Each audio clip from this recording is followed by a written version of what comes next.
Welcome to J is for Justice podcast. If live breaking news and following true crime is your thing, then please consider subscribing to my channel. And if you like what you see in my videos, please consider giving them a thumbs up.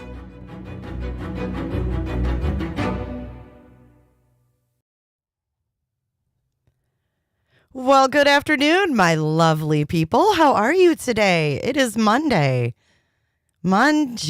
live. Welcome to the stream. If you're new here, please consider subscribing and liking this video. Please like it. It's a free way to support and get this video out in the algorithm. This is also a reminder for live chat. I want to say hello to all the members and the moderators today. Thanks for being here. Let me get our pinned chat. I hope you guys had a great weekend.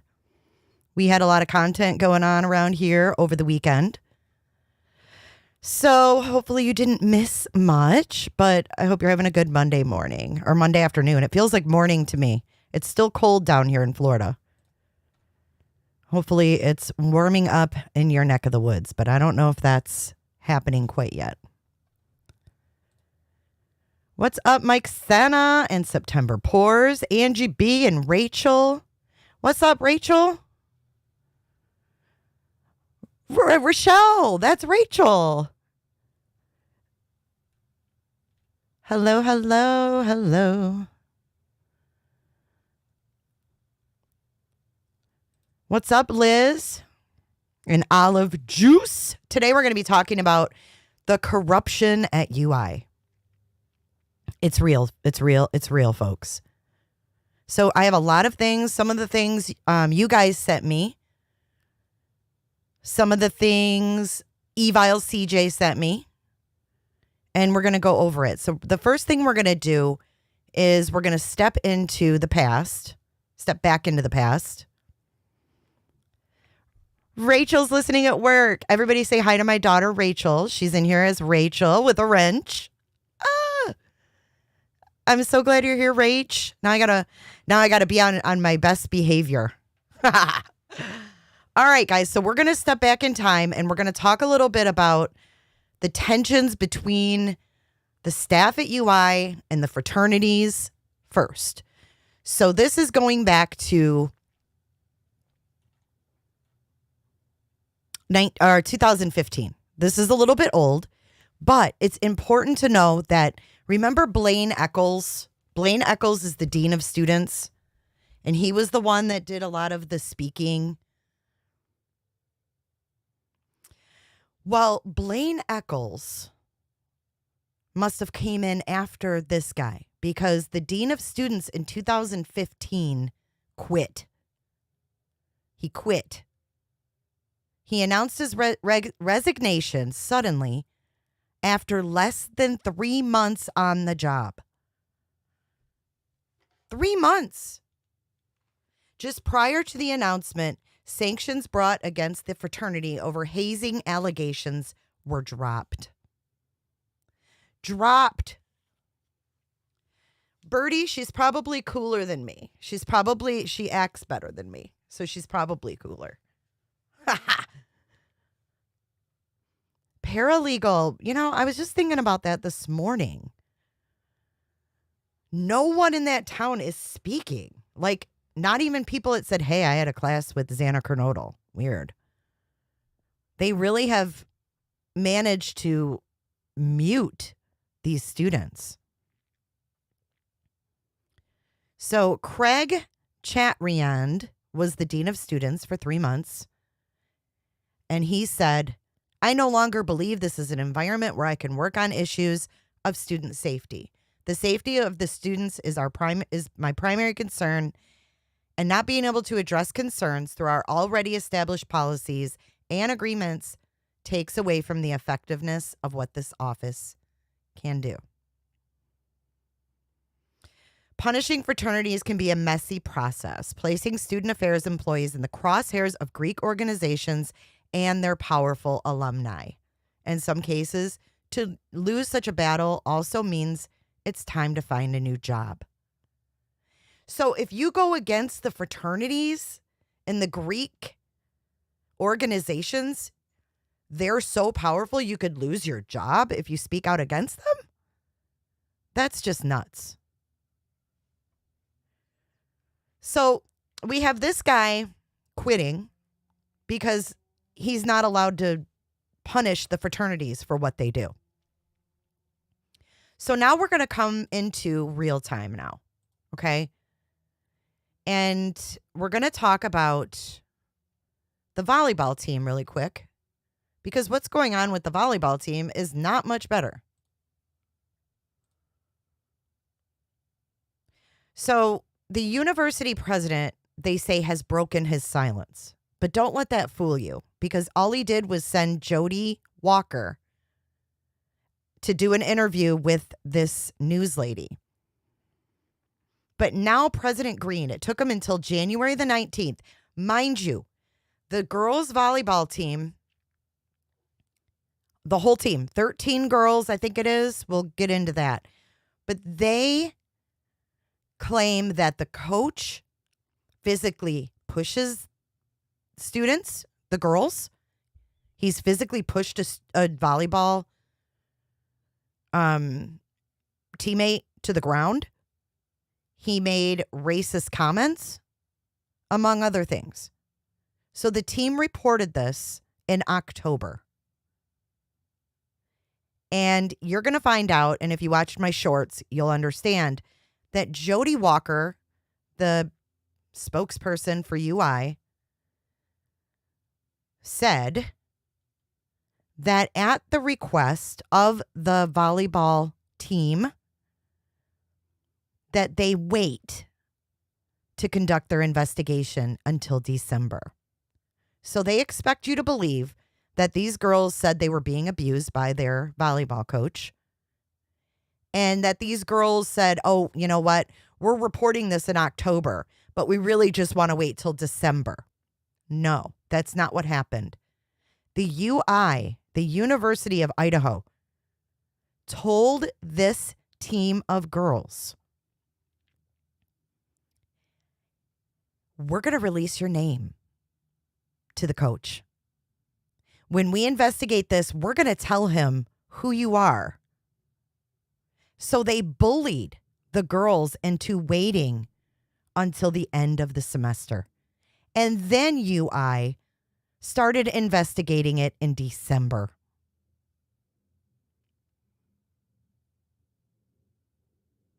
They told her they were going to give their names.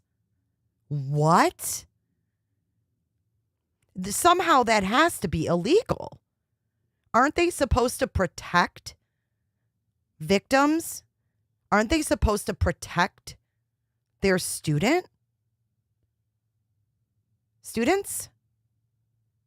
So you go to your school and you say, hey, there's the whole team. This guy's doing shit to us and we're not comfortable. And they say, well, we're going to give their names. We're going to give him your names. So the girl who's talking out, publicly about this, thank you, Birdie. The girl who's talking openly about this in the news was scared. She was scared. And we're going to watch the interview with Jody and the whole thing. But let's read this first. University of Idaho President Scott Green outlined the resources being provided to players on the women's volleyball team following allegations of abuse against head coach Chris Gonzalez. This news comes after over a dozen University of Idaho volleyball players encouraged the school to take action against the head coach. They accused him of physical and mental abuse. Players previously told Creme 2 that Gonzalez physically pushed a girl to the ground during practice when he jumped into the drill. Players also said Gonzalez called the girls linebackers, implying that they need to lose weight. In an email to employees and students, Green laid out the steps the university is taking into investigating the allegations, stating that the school is treating the situation, quote, with the utmost seriousness. No, you aren't. the utmost seriousness, they're lying. They're lying because they told these girls, they threatened these girls to keep their mouths shut until the semester was over. A case manager from the Office of Dean of Students has been assigned to support the volleyball team, and they will attend and monitor all team practices. They still have to go to practices. What? Why isn't this guy on administrative leave while they're investigating this? They will attend and monitor all team practices, meetings, and team activities where the coaches are present, or when requested by an athlete. This person will also be available for any individual meetings between students and coaches, so they do not have to attend alone or without support. The team has already held 2 practices where the case manager was present. Mental health support is available to all student athletes. A psychologist from the Counseling and Mental Health Center is assigned to work with student athletes who can access the full supportive resources provided by the center. This is a confidential resource that includes an after-hours option for emergency support. If a student athlete needs to attend an investigative meeting or counseling session but is worried about missing class as a result, the case manager will send a student absent notification to the faculty member on their behalf. Student athletes were provided contact information for the university ombuds, who can provide further support. The ombuds provide confidential, I don't believe anything's confidential when it comes to this school, impartial and informal assistance to individuals and groups to help facilitate a fair and respectful solution. Additional concerns may be brought by the student athletes to the assigned case manager, and additional support can be offered, including individualized referrals to the appropriate services necessary to care for the student's welfare. And last but not least, any player can opt out of practices. They shouldn't have to opt out of their sport. The guy did something wrong. Why do they have to opt out? How come he's not opting out? Any player can opt out while the investigation is ongoing. There will be no punitive response for their decision to not attend practice. For those students who are on athletic aid, don't worry. Your scholarships are secure throughout the investigation. Of the 12 players currently on the roster, only 3 opted out of practice. Our nation is a country of laws and due process, Green said, and we are intent on staying true to that notion of fairness and justice. Having said that, it would be improper to comment further on the investigation until its conclusion. That is his statement. What you think about that? What do you think about that? It's nuts. It's absolutely nuts. But he's on Twitter posing with the tennis team, the boys' tennis team. What's up, Evile? CJ's in the house. You got me on this. You got me rocking and rolling on this again, CJ. You guys all blame CJ. Just kidding. All right, let's watch this video. This is the interview. This is where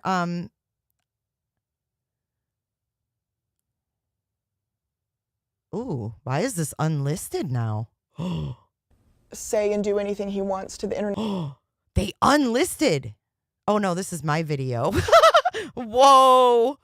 Dumb. Okay, here we go. Kind of immediately, you could tell something was off. I'm actually a 4th generation Vandal. My mother and father, grandma, grandpa, great-grandmother, and great-grandfather all came through the university. Okay, this girl is a 4th generation Vandal, and she's still being treated like this. How come? Is her family not the in family? I mean, we see them. They love alums, don't they? They love alums. So why are they treating her like dirt? I want to know. She's a 4th generation Vandal, and she was proud to go here What the heck? Right. Do they not have the money? Her dream team quickly took a dark turn because of head coach Chris Gonzalez. He physically pushed a girl to the ground, called the girls linebackers, implying that, that he's not feeding them well because they need to lose weight. The African-American girl on the team, and he made kind of racial comments about that. We talk about not building a culture, but rather building a set of values that are important to us. And he started talking about being able to say and do anything he wants to the international girls on the team because they can't leave. What? That right there. What? He said he could do anything he wanted to the international girls because they can't leave. Because they can't leave. Why is he still have a job? Why is he still coaching right now? There's something wrong with this.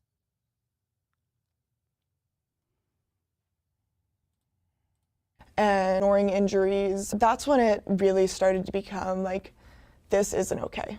Body shaming, ignoring medical advice, and putting players at greater risk of injury, withholding food, and creating a culture of fear, humiliation, embarrassment, and intimidation. She also says at one point an assistant coach drove several players in a team van at almost 100 miles an hour. She shared this video with Creme 2 of the speedometer hovering just under 100. And when questioned about it later, Emma says the head coach dismissed their concerns and told the U of I athletic department that the women were making it up. You hear this? He went and told the athletic department that they're lying. And he still has a job right now. He's still coaching them, and they're still expected to practice with this guy. We were informed that our names would be released to the coaches as soon as the investigation started. And we were so worried about retaliation and our safety that we didn't want him to still be responsible for our care and know who we are. Do you hear this? By the way, this looks like our mega.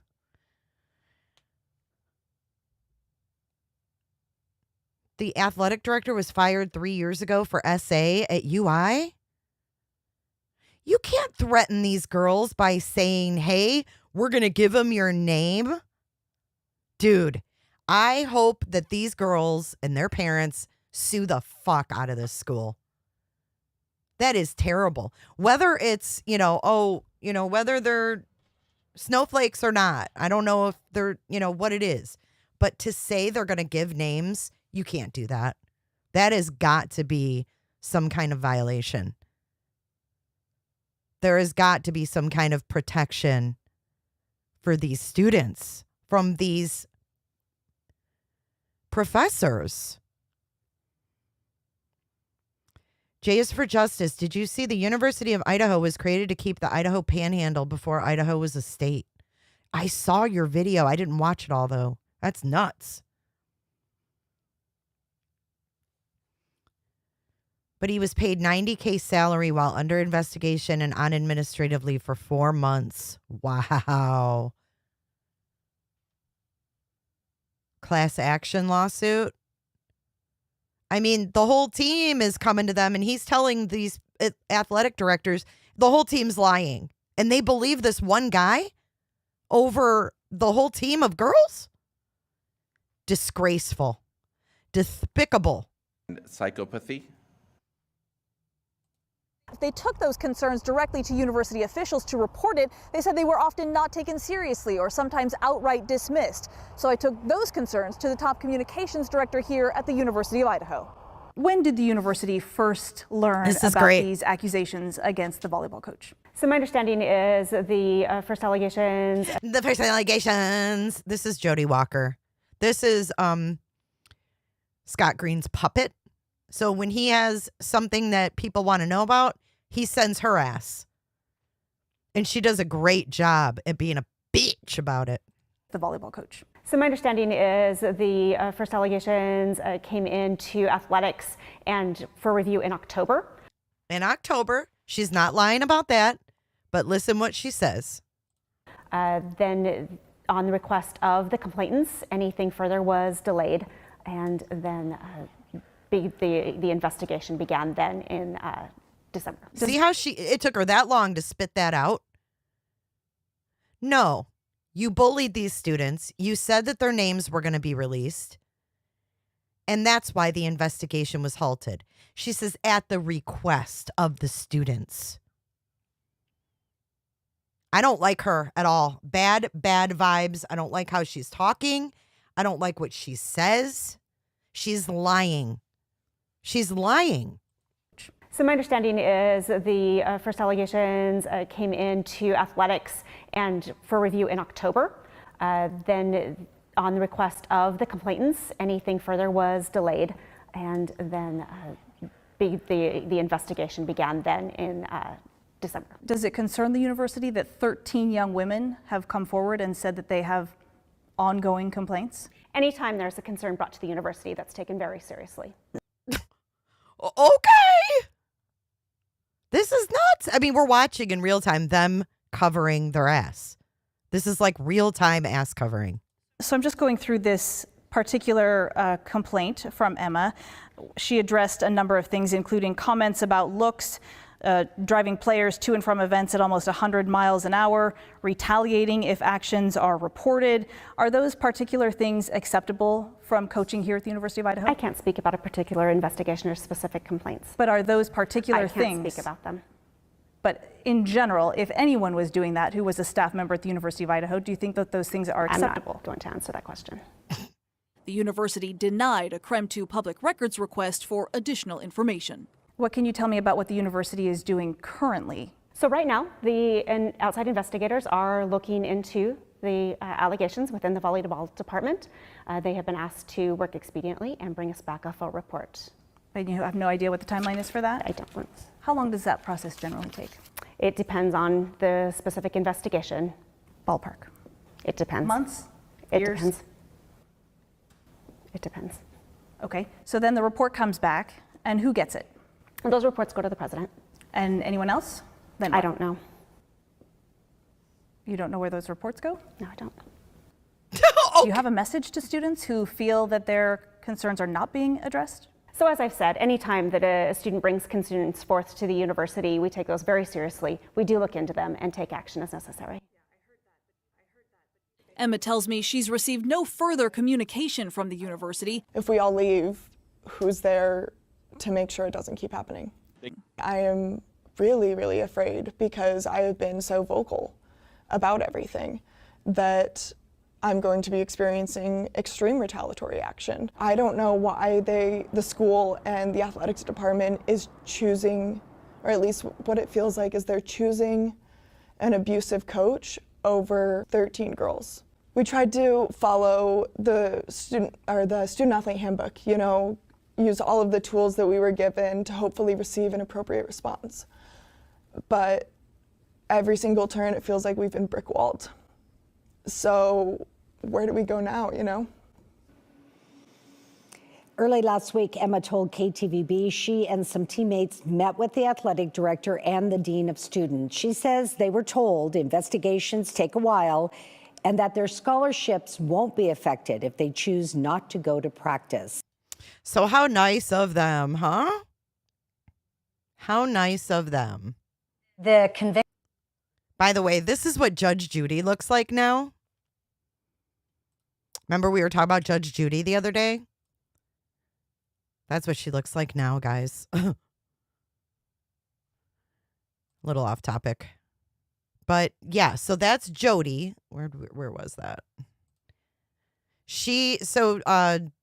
Green sent her to deliver that little message.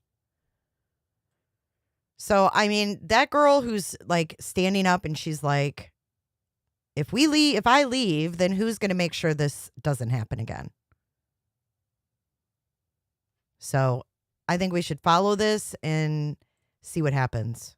Not that Tiffany M. Hello.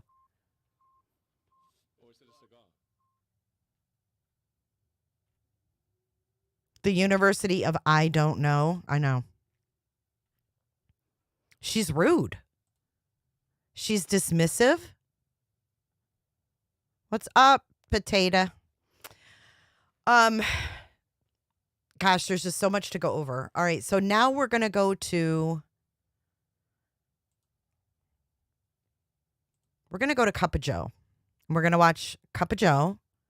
And I might be, like, skipping through some of this, but what I want you to hear originally is President Scott Green's background, because she goes over his whole resume, and she's so impressed. But she also has, like, I think it's Idaho Monopoly on the window behind her. Somebody asked in another video. Here we go. And we are going to do our very best to get through all the questions. But again, it's only an hour. The good news is we plan on posting the recording to this. You can look for an email in your inbox that we will be responding to all of you with a link to a YouTube site. But then we'll also probably also make sure we reference it in a future buy for those that couldn't. This is Amy Lentz. I don't know who she is. Accounting. Okay, so here she goes. This as our 19th president on July 1st, 2019. My, how time flies when we're having fun. He So is much a fun. very highly accomplished executive. He's had a very accomplished career in global finance, in operations administration, and of course, most importantly, on this Cup of Joe, he's a proud alumnus of the university, and he graduated in 1984 with a bachelor's of science in accounting. He was born in Moscow and graduated from Boise High School, so he's definitely an Idaho native, and been great to have him back.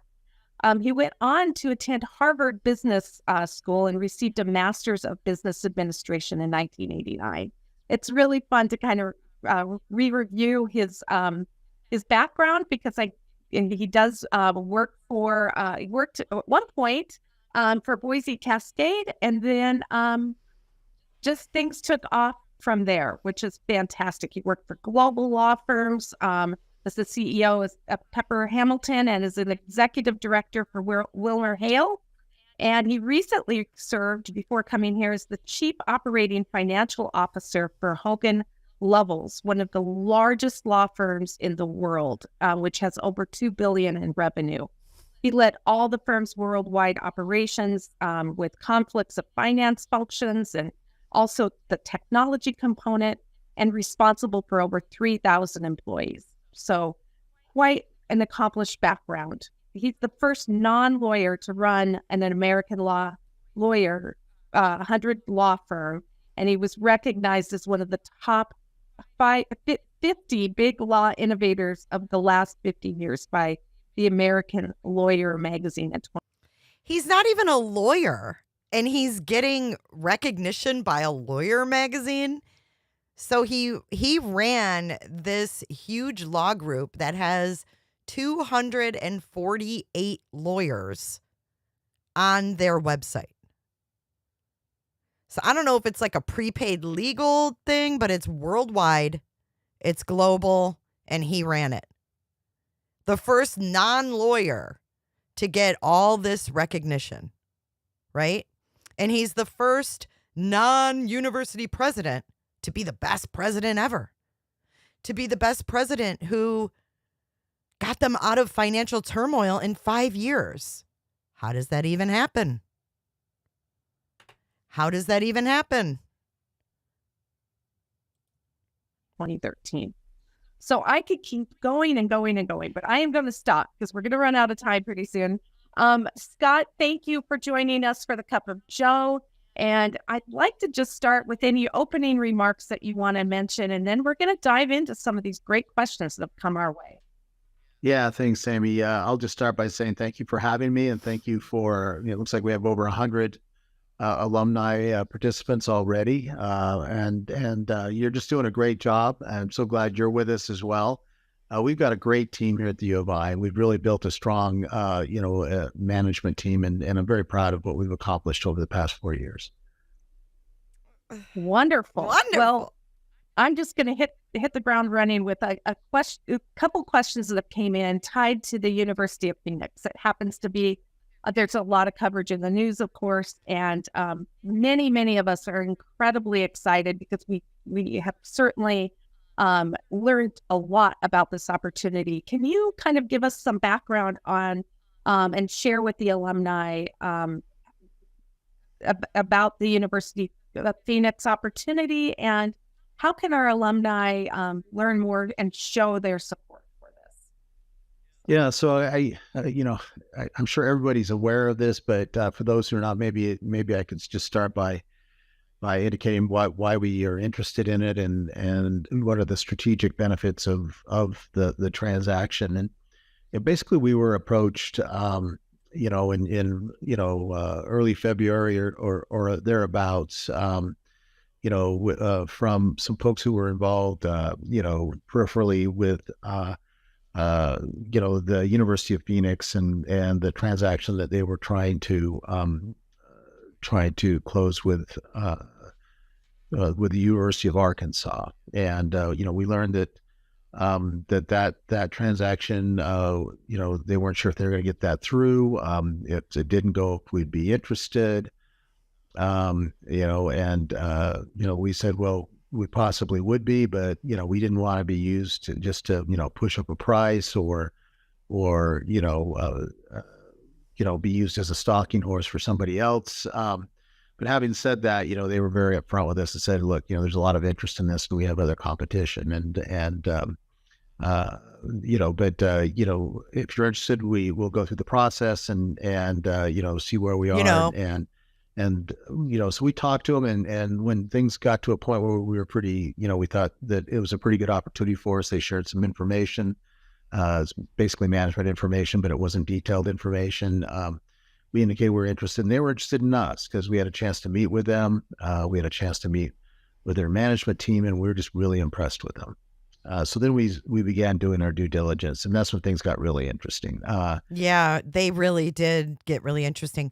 So Arkansas, my bad, University of Arkansas was going to purchase the University of Phoenix. And the president of the University of Arkansas got the no-go. He said, 20 times in that. I counted it. 20 times. What does that mean when someone says so much? Are they trying to convince you? Are they trying to convince themselves? What is that? 20 times? For someone with such a great resume? What? Strategically, this just makes a lot of sense for us. The University of Phoenix, they have focused on, they're primarily online, and they focused on adult learners, and that's probably the largest category of educational opportunity in the United States. And it's particularly interesting at this time because we are about to enter what we call an enrollment cliff, and that enrollment cliff is purely demographic. It has to do with the Great Recession of 2000, began in 2008, 2009. And families started having fewer children. And so if you fast forward 18 years, you realize that those folks who were born then now are ready to enter college. Well, it's a much smaller population because of the baby bust. Some say it's 15%, possibly 500,000 students that will disappear from college campuses across the country. And so that's going to be a real problem for colleges and universities such as the U of I. Many predict. So he's saying that there's going to be a drop in students because people stopped having kids during the recession of the early 2000s. And he's saying that there's going to be more adults, and there's a lot of adults that want to go back to school. So they wanted the online option. The baby bust. Instead of the baby boom, he's buying University of Phoenix because of the baby bust. I wonder if he went to, these Senate hearings and said, Well, you know, because of the baby bust.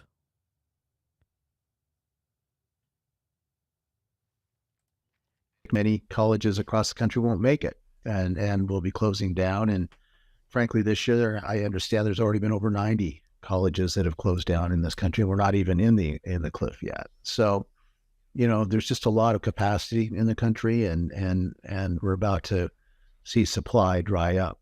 Having said that, the adult learner cohort that the University of Phoenix serves will be growing over that period of time, about 5% a year, according to to many who follow such things. So, you know, I think it's pretty obvious that if you've got, you know, one market that's shrinking and the other that's growing, that those revenues can help offset each other and mitigate some of the losses, the expected losses. So, you know, from a strategic standpoint, that really piqued our interest. Also, you know, it's frankly quite a good deal for the University of Phoenix and for the University of Idaho. The University of Phoenix is a for-profit educational entity at the moment, and that's come with a lot of baggage for them. They would like to be baggage. They took advantage of military veterans. They took advantage of like single mothers and gave out bogus degrees. The University of Phoenix are frauds. Not nonprofit, and we provide an opportunity for them to become that. And that is very significant because that means that all the taxes that they're paying, they'll pay about $20 million in taxes this year, and all the dividends that they've been paying, which has been tens of millions of dollars a year, will now be available to both the University of Phoenix and the University of Idaho for student success. So there was a student who went to the University of Idaho. He ended up getting a job with NASA, and he wrote President Scott Green a letter about this. He was the student body president in the 80s. And he has his, degree, and he has a very good job. And he stated in this letter that he has a UI sticker on the back of his car. And he felt that if it's cheapened if the University of Phoenix is giving out UI diplomas. And guess what? Scott Green never even wrote this guy back. Never wrote him back. Didn't even give him a fuck you. Nothing. From that standpoint, it's a good deal for both of us. And the not-for-profit we're setting up will acquire this at less than 2.5 times EBITDA. So all those accountants and business people out there, they'll probably salivate at hearing that. I mean, how many... Salivate at hearing this deal. Listen to his speech. Look at him. They'll probably salivate at hearing that. I mean, how many deals do you know that have been that have been transacted at that price? So we're salivating. We're salivating, Scott Green. It's a great fit from both strategic and financial point of view. And then I'd also just mention, their systems are world class, and we'd be acquiring those systems and make those available for student success at Idaho, in the state of Idaho. We can leverage their platforms for our on-campus students and rural placed citizens. So there's just a lot of benefits. I could go on, but that kind of gives you the reason of why we thought we were this. Yeah, it was the baby bust. Opportunities for adult learning, and so I know that indeed resonates for alumni everywhere. So that definitely excites me, and I know that people will be standing by to see where those opportunities take them. On the legislative front, one of the questions is how are you seeing the support so far from the legislators and other state leaders? Listen to this regarding this University of Phoenix opportunity. Yeah, so we appreciate our legislators and other state leaders that have listened, and we believe most now are seeing the opportunities of the partnership. President Lynn and John Wood and the rest of his leadership team have gone on to around and met with most of our legislators, And I think that's gone very well. They've had a real impact. They see that these are people who really care about their students. They are not really, they don't fit the mold of what you hear about in the press. I think that's gone a long way to helping us. There will always be some just politically who are trying to get elected and improve themselves and put themselves above what's good for the state that will continue. Like you do that when you put yourself above the students of the university? Challenge us, and we know that. And but at the end of the day, most legislators want to do what's right for the state, and I think that they will see the opportunity here and help move us forward. Right. Okay. I don't think so. So this is what happened when they announced. Holy shit. Micro Kimmy, what? Thank you for your super chat, by the way. 2.79 billion net worth for this guy. Yikes.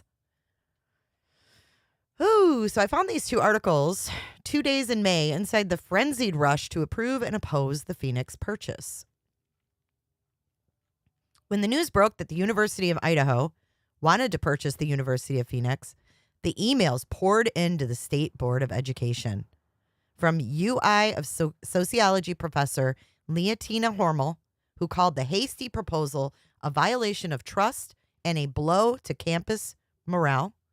From Jennifer Hood, a Phoenix alum, who said she wasted 2 years and squandered $60K on a master's she considers worthless. From Galen Schuler, an attorney and the son of a college president, who said the state leaders rushing the deal should not treat Idahoans, quote, like bumpkins who wouldn't understand. From Scott Fehrenbacher, who said his administrative experience at another for-profit university gave him an up-close look at Phoenix's aggressive recruiting practices and dismal academic performance. These 4 people and others urged the State Board of Education to slow down or vote no. They were denied. On May 18th, this last year, just 1 day after the proposal went public, the State Board gave $658 million after only 90 minutes of discussion. 90 minutes, an hour and a half. Well, I'm sure he made a ton of money at his previous job. He was running a global law firm with like thousands of lawyers. He said he wanted to retire out back to Idaho. And his story is that a couple alums, he didn't say who, he said a couple alums knew he was going to be retiring and wanted to come back to Idaho, and they hit him up, and that was how he became the university president. In their rush to sign ahead of a May 19 deadline from Phoenix, board members didn't even take public comment on arguably the biggest and most polarizing higher education transaction in Idaho's 133-year history. Staffers forwarded public emails to board members about 8 a.m. on May 18th, 5 hours before the meeting.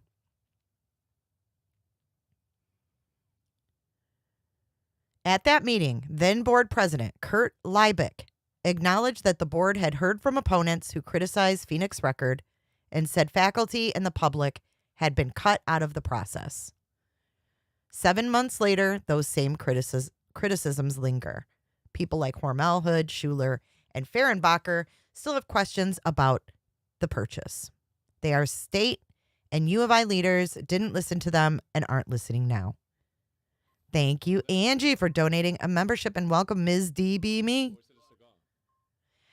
Quote, Lord knows the State Board of Education didn't give a diddly whoop, said Joseph Wright, a Boise resident who emailed the board the morning of May 18th, calling the Phoenix purchase, quote, a disaster in the making. Emails to and from the state board offer a candid, unflinching look into the 24 hours leading up to a decision that could promise tens of millions of dollars to the state's land grant institution. So it goes on and on. There's not everybody's happy about it like he says.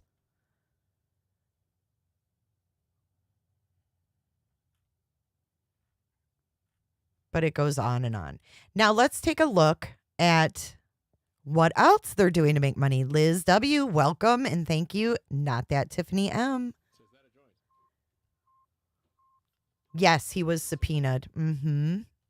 Thank you. Welcome, Liz.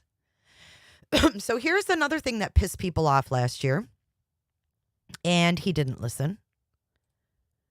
The Idaho panel gives the okay for Moscow lease despite more than 150 letters of opposition. So now Green is bringing a Home Depot to Moscow. The Idaho State Board of Education, why does he have so much power over the State Board of Education? That's what I want to know. Can someone tell me?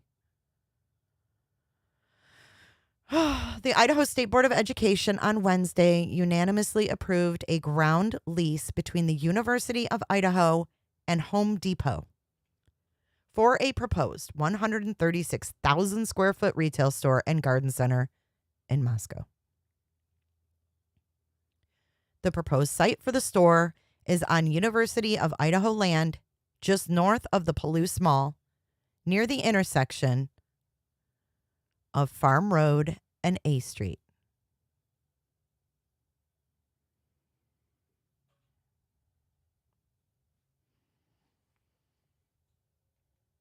This site is used by UI for pasture and cropland. Brian Foisey, the university's chief financial officer, told the SBOE that revenue from the transaction with Home Depot will directly support UI education programs and help keep costs low for students. We believe there is a higher and better use for this land, and the lease revenue will be shared with our College of Agriculture and Life Sciences, meaning this transaction will directly support the AG programs which are a hallmark of our land grant mission. He said Home Depot approached the university with the proposal to build a store on UI land. We also understand that the Home Depots evaluated other sites, meaning they were planning to come to town whether they selected the UI site or some other privately owned land in town. While the university-owned land is not subject to property taxes, the building that Home Depot will own is subject to property taxes. Foisey said the rate for the 20-year lease starts at $90,000 a year and will ultimately grow to $291,000 per year at the end of the final 5-year renewal cycle. Foisey said this store is not being subsidized by UI in any way, and there are no financial arrangements between the university and Home Depot outside of what is stated in the ground lease. He said the commercial use of the land is consistent with Moscow's comprehensive plan.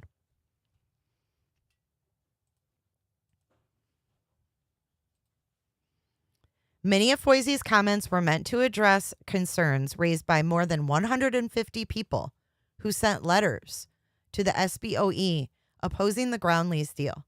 Tyler Garrett, the owner of Moscow and Pullman Building Supply, wrote a letter warning the SBOE that bringing a large national retailer like Home Depot will be detrimental to Moscow and its economy. Garrett asked community members to sign the letter and email it to SBOE. Garrett argues in his letter that the UI land in question would be of greater benefit to Moscow and its economy if it was home to a local or a regional business. While competition is good and healthy for any business, big or small, introducing a juggernaut like the Home Depot greatly risks damaging the diverse and vibrant community that we all know and love. UI President Scott Green addressed Garrett's letter during Wednesday's meeting. He complimented Moscow and Pullman Building Supply and added that he and his wife will still be patrons there. He also stated that the locally owned business should hold up to competition. Quote, "From my perspective, they can defend their turf," he said. Green said keeping Home Depot out of the Moscow community, quote, "robs consumers of choice." Bullshit. There's a Home Depot in Lewiston if they need to go to Home Depot. State Board member Kurt Liebeck reiterated the possibility that Home Depot will find another way to locate in Moscow even without the UI deal. If we don't do this deal for the benefit of the University of Idaho, if they want to be in this market, they'll find another place to be in this market. So I think this is the right thing for the students of Idaho. So Home Depot is taking their farmland and selling it off to Home Depot. And then we have another moneymaker, the UI STEAM plant, leased in public-private partnership. Proceeds expected to be invested in student success initiatives and recruiting new students.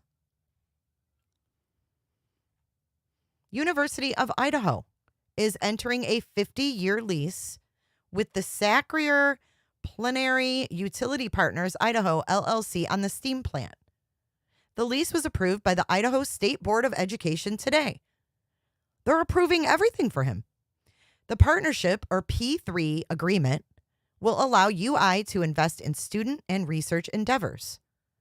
Quote by Scott Green. In addition to scholarship support, that will improve the go-on rate in Idaho, the transaction creates a concessionaire paid maintenance plan for our steam plant and utility system that will free up state funding for other projects. Investing the net proceeds from the $225 million upfront payment. $225 million upfront payment is expected to generate $6 million annually for strategic initiatives. Some of the upfront payment will be used to develop a capital plan, some will be used to retire debt, and the rest will be invested. The university expects to invest $3 million in graduate student success and research. $3 million in graduate student success and research? The fuck is even that? $3 million? $1 million in recruiting new students, and $2 million in student success initiatives, including scholarships and growing online education. In other words, to pay for the University of Phoenix.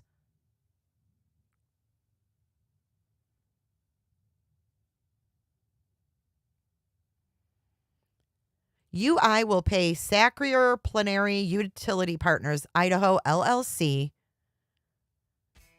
the concessionaire utility and operations fees annually. The university expects the concessionaire to hire all qualified employees of the plant and offer compensation packages vetted by UI Human Resources. This is the steam plant. That's what I'm reading. A P3 is much more complex and mutually beneficial partnership agreement than strict outsourcing. The university not only brings on a world-class utility operator as a partner that can bring best practices, but also provides a career path for our steam plant employees that the university cannot offer. Details on the transaction will be further developed over the coming months. So there's the two other moneymakers. And then they have also opened up the court documents into this University of Phoenix thing, and I haven't looked at them, and I don't really want to get that deep into it. But just so you guys know, they're out there.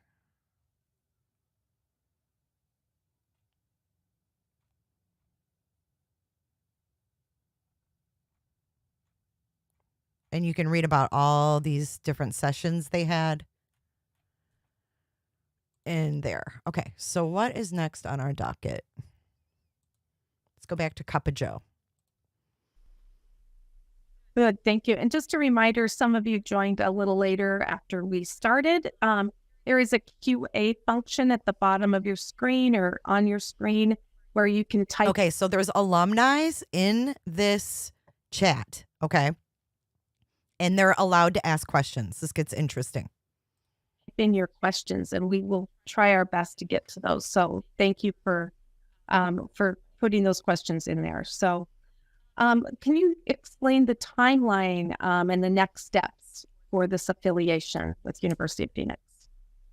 Yeah. So basically, we've gone through the accreditor review. We went down to the University of Phoenix for that review. We met with the Higher Learning Commission, who's their accreditors, who are actually very tough accreditors. They're known as being very stringent, but they're quite good, and I think that went quite well. So at the end of the day, they will end up meeting with their board. I think it's November 2nd is the date, and should we get the green light there, then we would be prepared to go to the public market and float bonds in January. Thanks for the timeline on that. So the upcoming legislative session, we all start thinking about it about right now, although it starts in January. Last year, there were a lot of alumni that jumped in and really paid attention to higher education. They wanted to make sure Idaho U of I was doing just fine, but by the funding initiatives, along with an initiative called the Launch Initiative, which really is to help attract students to higher education. And there was a lot of focus on CTE. Are there other University of Idaho initiatives that you can think of coming up that would require legislative support this next session? Well, we continue to focus on cybersecurity and healthcare in the state, and we continue to work with the governor's office to try to include lines for those areas. They're both incredibly important areas for our state. We don't have opportunity. What other initiatives is University I'm skipping that part. in a very different structure than the Arizona Ashford deal? Thank you. And then there's a question as why does a merger help the University of Phoenix become a nonprofit? Why can't University of Phoenix do this without the University of Idaho or another party? Well, I mean, how would they do it? Right now they're owned by a private equity firm, and the private equity firm is just not going to, I think, turn them over for free. Their options are either, go back and they used to be a public company, with stock out there. They could go back to doing that and probably get a much better price, probably a lot more than what the transaction that we're doing with them. But that takes them back to where they were and creates a problem of this quarterly pressure for returns for your shareholders, right? So it doesn't really leave them in a better place. Affiliating with the U of I and becoming a nonprofit, with the U of I, is a better solution and one that they've actually wanted to, that they've been pursuing for a number of years, that they've agreed with their private equity firm. That's the exit that they would like. And the reason for that is it aligns them with their educational mission rather than having to please shareholders or investors. They can focus on student success. And by being a not-for-profit, they don't have to pay taxes. They can reinvest that in student success. And they found a great partner with the U of I. And we've done our due diligence, and these are good people who want to do the right thing. Good people. So we believe that we will be a solution for them, and we can help them, by not only becoming a non-for-profit, but by working on pathways between our two institutions that will, benefit us both.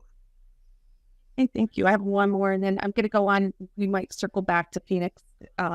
We have time. But what collaborative opportunities do you foresee for adult education consultants? We might have a few of those that are alumni that are asking that question. Well, again, I think there's always a need for service providers. I don't know what kind of education consulting he's talking about. We have everything from, and the University of Phoenix has everything from, folks who, regulatory consultants to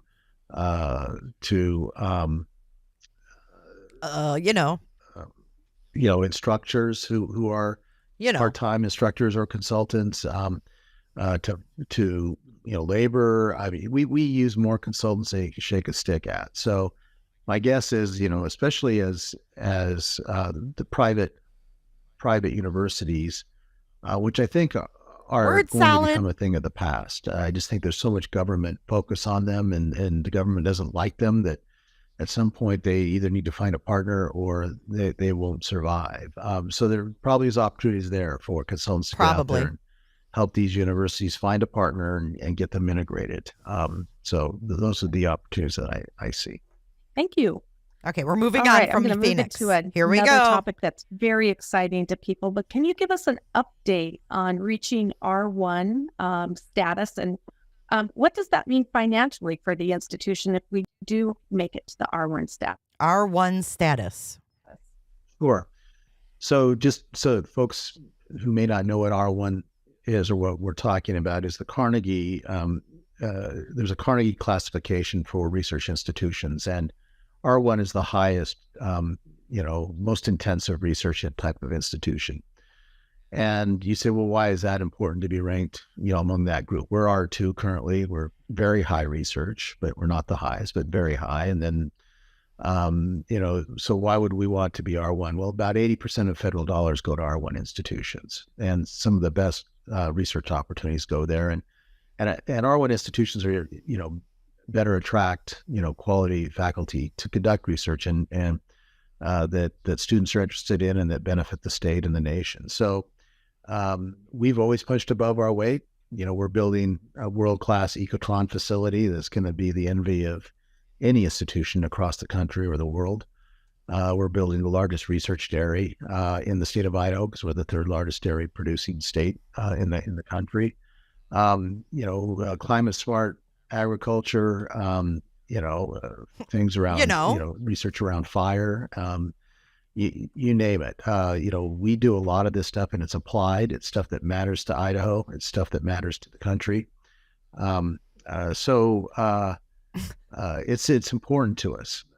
We are doing a great job of getting there. We set a record last year of nearly $116 million in research expenditures. We're on pace to surpass that this year. We brought in a ton of doctoral students and support for our postdocs, which creates the staff to bolster our research bandwidth.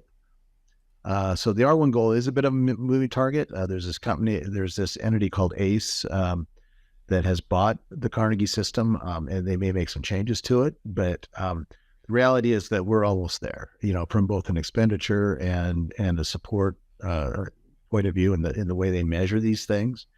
We should be there to hit it by 2025 if they don't make too many changes to the system that would move us out for some reason. But right now we're doing really well. And by the way, we're in a virtuous circle, because with these research awards comes F&A, like I talked about earlier, and it just makes the university a healthier place. And campuses we're aiming to cater to, by default, invest a lot more money out there, get a head start on getting off to college and we're gonna the UOI in we're gonna get to the house. It's a service to the Treasure Valley in that respect. So those are great partnerships.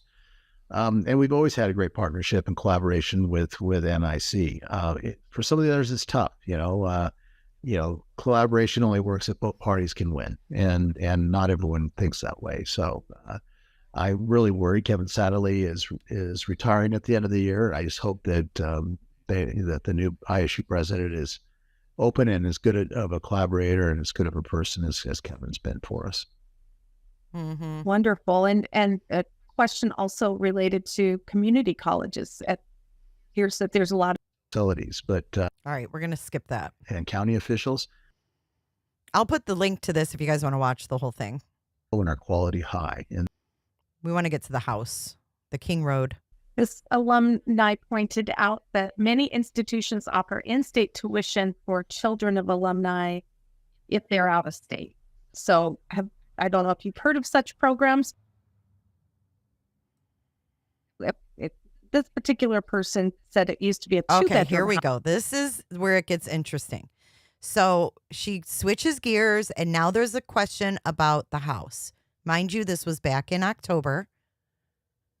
And he's asked by an alumni, and an alumni says they used to live in that house. Listen. After this in a follow-up email, and we're excited for people to read it. We think it's really good, and most people, that have had the opportunity to read it tell us, this is it's going to be a really useful book for not only just those in education, but for all managers of all kinds. So.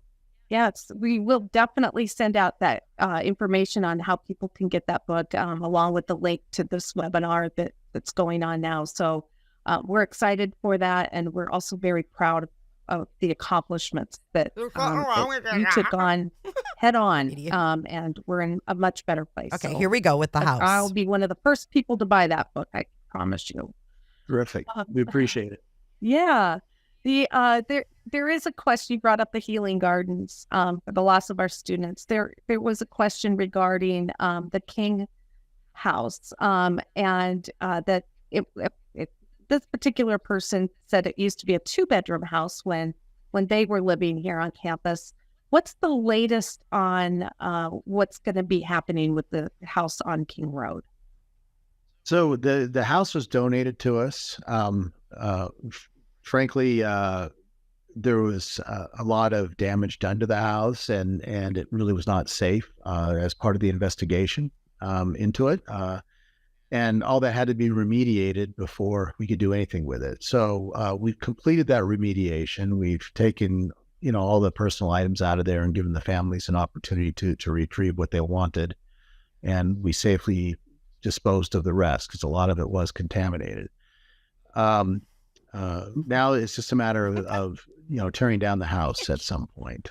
We aren't going to do it during the school year. We just have too much going on right now. We have too much going on right now in October. So, we deferred that decision, but, probably till at least after this semester is done. But the house will come down. And the idea is that, we do want to do something with the land that would benefit, future students. And so the idea is that we may use it for low income housing or something like that, but, and probably get our College of Art and Architecture students involved in that. Okay. So if they're going to put low income housing on that lot, I was thinking, how can you do that? How can you take low-income students and lump them all in one building? Like, oh, where do you live? Oh, that's the low-income housing on Frat Row. How can you separate kids like that? I don't understand. What does that even mean?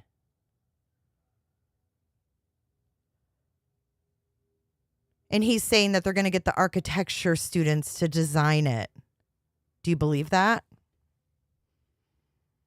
Do you believe that? But we'll see. We still have decisions to make on it. We'll see. And, frankly, he says that a lot too. I want to make sure that we do what's right for the families and the students. And so we're taking our time in deciding exactly when and how to do this. No, you didn't. Good, thank you. You didn't take your time.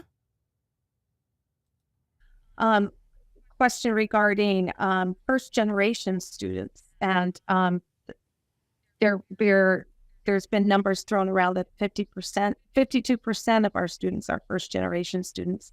That's something to be very proud of. What do you attribute that success to? I'm sorry, can you say that last part again? What is the success attributed to by having 52% of the students being first generation students? Yeah, so I don't know this for a fact. Dean Kaler keeps promising some numbers, but I haven't seen them yet. But I believe a lot of it has to do with our Enroll Idaho program, which is where we travel around the state, high school students. And hear that? Enroll Idaho.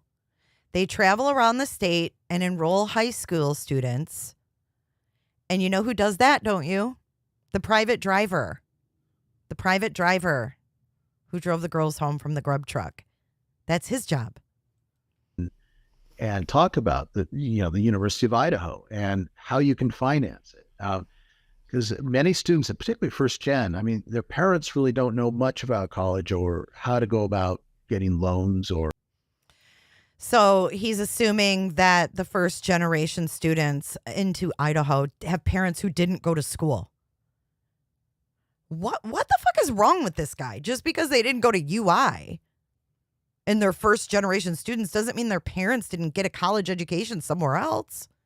What is he talking about? Listen to that again. As he grabs his wedding ring. Weird. It's being first generation students. Yeah. So I don't know this for a fact. I don't know this for a fact. Dean Kaler keeps promising some numbers, but I haven't seen them yet. But I believe a lot of it has to do with our Enroll Idaho program, which is where we travel around the state, high school students, and talk about the University of Idaho and how you can finance it. Because many students, particularly first gen, I mean, their parents really don't know much about college or how to go about getting loans or filing, FAFSAs or, where Moscow even is and what you can study there and why it's valuable and will it pay off? Because there's a lot of discussion around that. So we travel around to high schools around Idaho. We talk about all that, including how you can finance it. And we think that that's been really helpful because we saw a real jump after we started doing that. So I suspect, even though I can't prove it yet with the data, but I think the data will bear it out, that those visits have really paid off. And we go to all sizes of high schools, not just the big ones in the Treasure Valley. I've been to Tetonia and up to Sandpoint and Salmon and around the state. So, Potlatch, so, again, and I love it. It's fun. Love going to those high schools and we have a good time with it. But more importantly, I think the students come away with a desire to learn more about going to college and what they can get out of it. I like to say it makes you healthier, wealthier, and wiser. And we talk about how you earn more money, $1.2 million on average, even though I think the latest I saw was actually much more than that. It was almost $2 million. Again, on average, healthier, you'll live 9 years longer on average because you're making better decisions and you're happier, you're more involved in your community. Yeah, all the surveys would indicate that. So we have a good story to tell, and it's different than the ones that the extremists want to tell who are against higher education. So we need to get our story out there as well. We're doing that.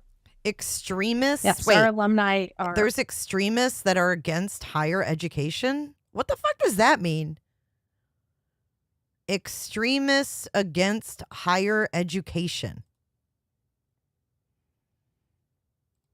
Okay. Always asking how they can help. And that telling the story, recruiting their neighbors' kids, their kids, really helping them get to campus to see what a great opportunity it is for a student. We have a question on affirmative action. With all the recent discussion and changes to affirmative action and concerns about legacy admissions, how does the University of Idaho respond to that? Well, we've always based our decisions on folks making hitting our criteria. I'm struggling for the words exactly, but yeah, you are. That's it. Basically, if You're really struggling for the words. You're really struggling for the words when racism is brought up. Why? Listen to him again. I can't with his head. He's based our decisions on folks making hitting our criteria. I'm struggling for the words exactly, but that's it. Basically, if you meet our criteria, you're accepted to the University of Idaho. So there's really no other basis for accepting students here. And since we're a public institution, it's kind of always been that way. Other institutions have not, and I understand why they did things the way they did. In fact, one of my mentors actually was one of the lawyers for Harvard, arguing that case. So he's talking about Harvard and this racism, like this. I'm having a brain fart. I'm just gonna keep playing. Sorry. He's rubbing off on me. So, we don't really have to make many adjustments here at the U of I, fortunately. But it's going to be a very big change for many institutions, and no, you do need to, because you have racism issues at your school that you have swept under the rug. I don't know how they're going to deal with it or and how they're going to adjust, but it's clear they're going to have to probably do something in very short order. Wonderful. Thank you. We do have time for a few more questions that I wanted to circle back to on University of Phoenix. They keep flowing in a little bit. So yeah, because people are pissed. We still have about 10 minutes with you. So I'm going to ask a few more of those if you don't mind. And then all right. So I'm gonna stop that there. What I want to do now is show you. Hold on. Let's get rid of the ones we've already looked at so I'm not so confused. All right. So this is really good. So we have some more clips from his book because this lawyer, attorney Andrew D. Myers, and I need to subscribe because I liked them. I found this channel last night. This is the law offices of Andrew D. Myers. You guys might have seen him come up in your feed. But this is her name's Lainey Law on here and the attorney Andrew D. Myers. And they talk about a lot of Idaho stuff, but I'm just going to play this section that is from the book. Let's take a listen. According to the book, I don't know. I wasn't there.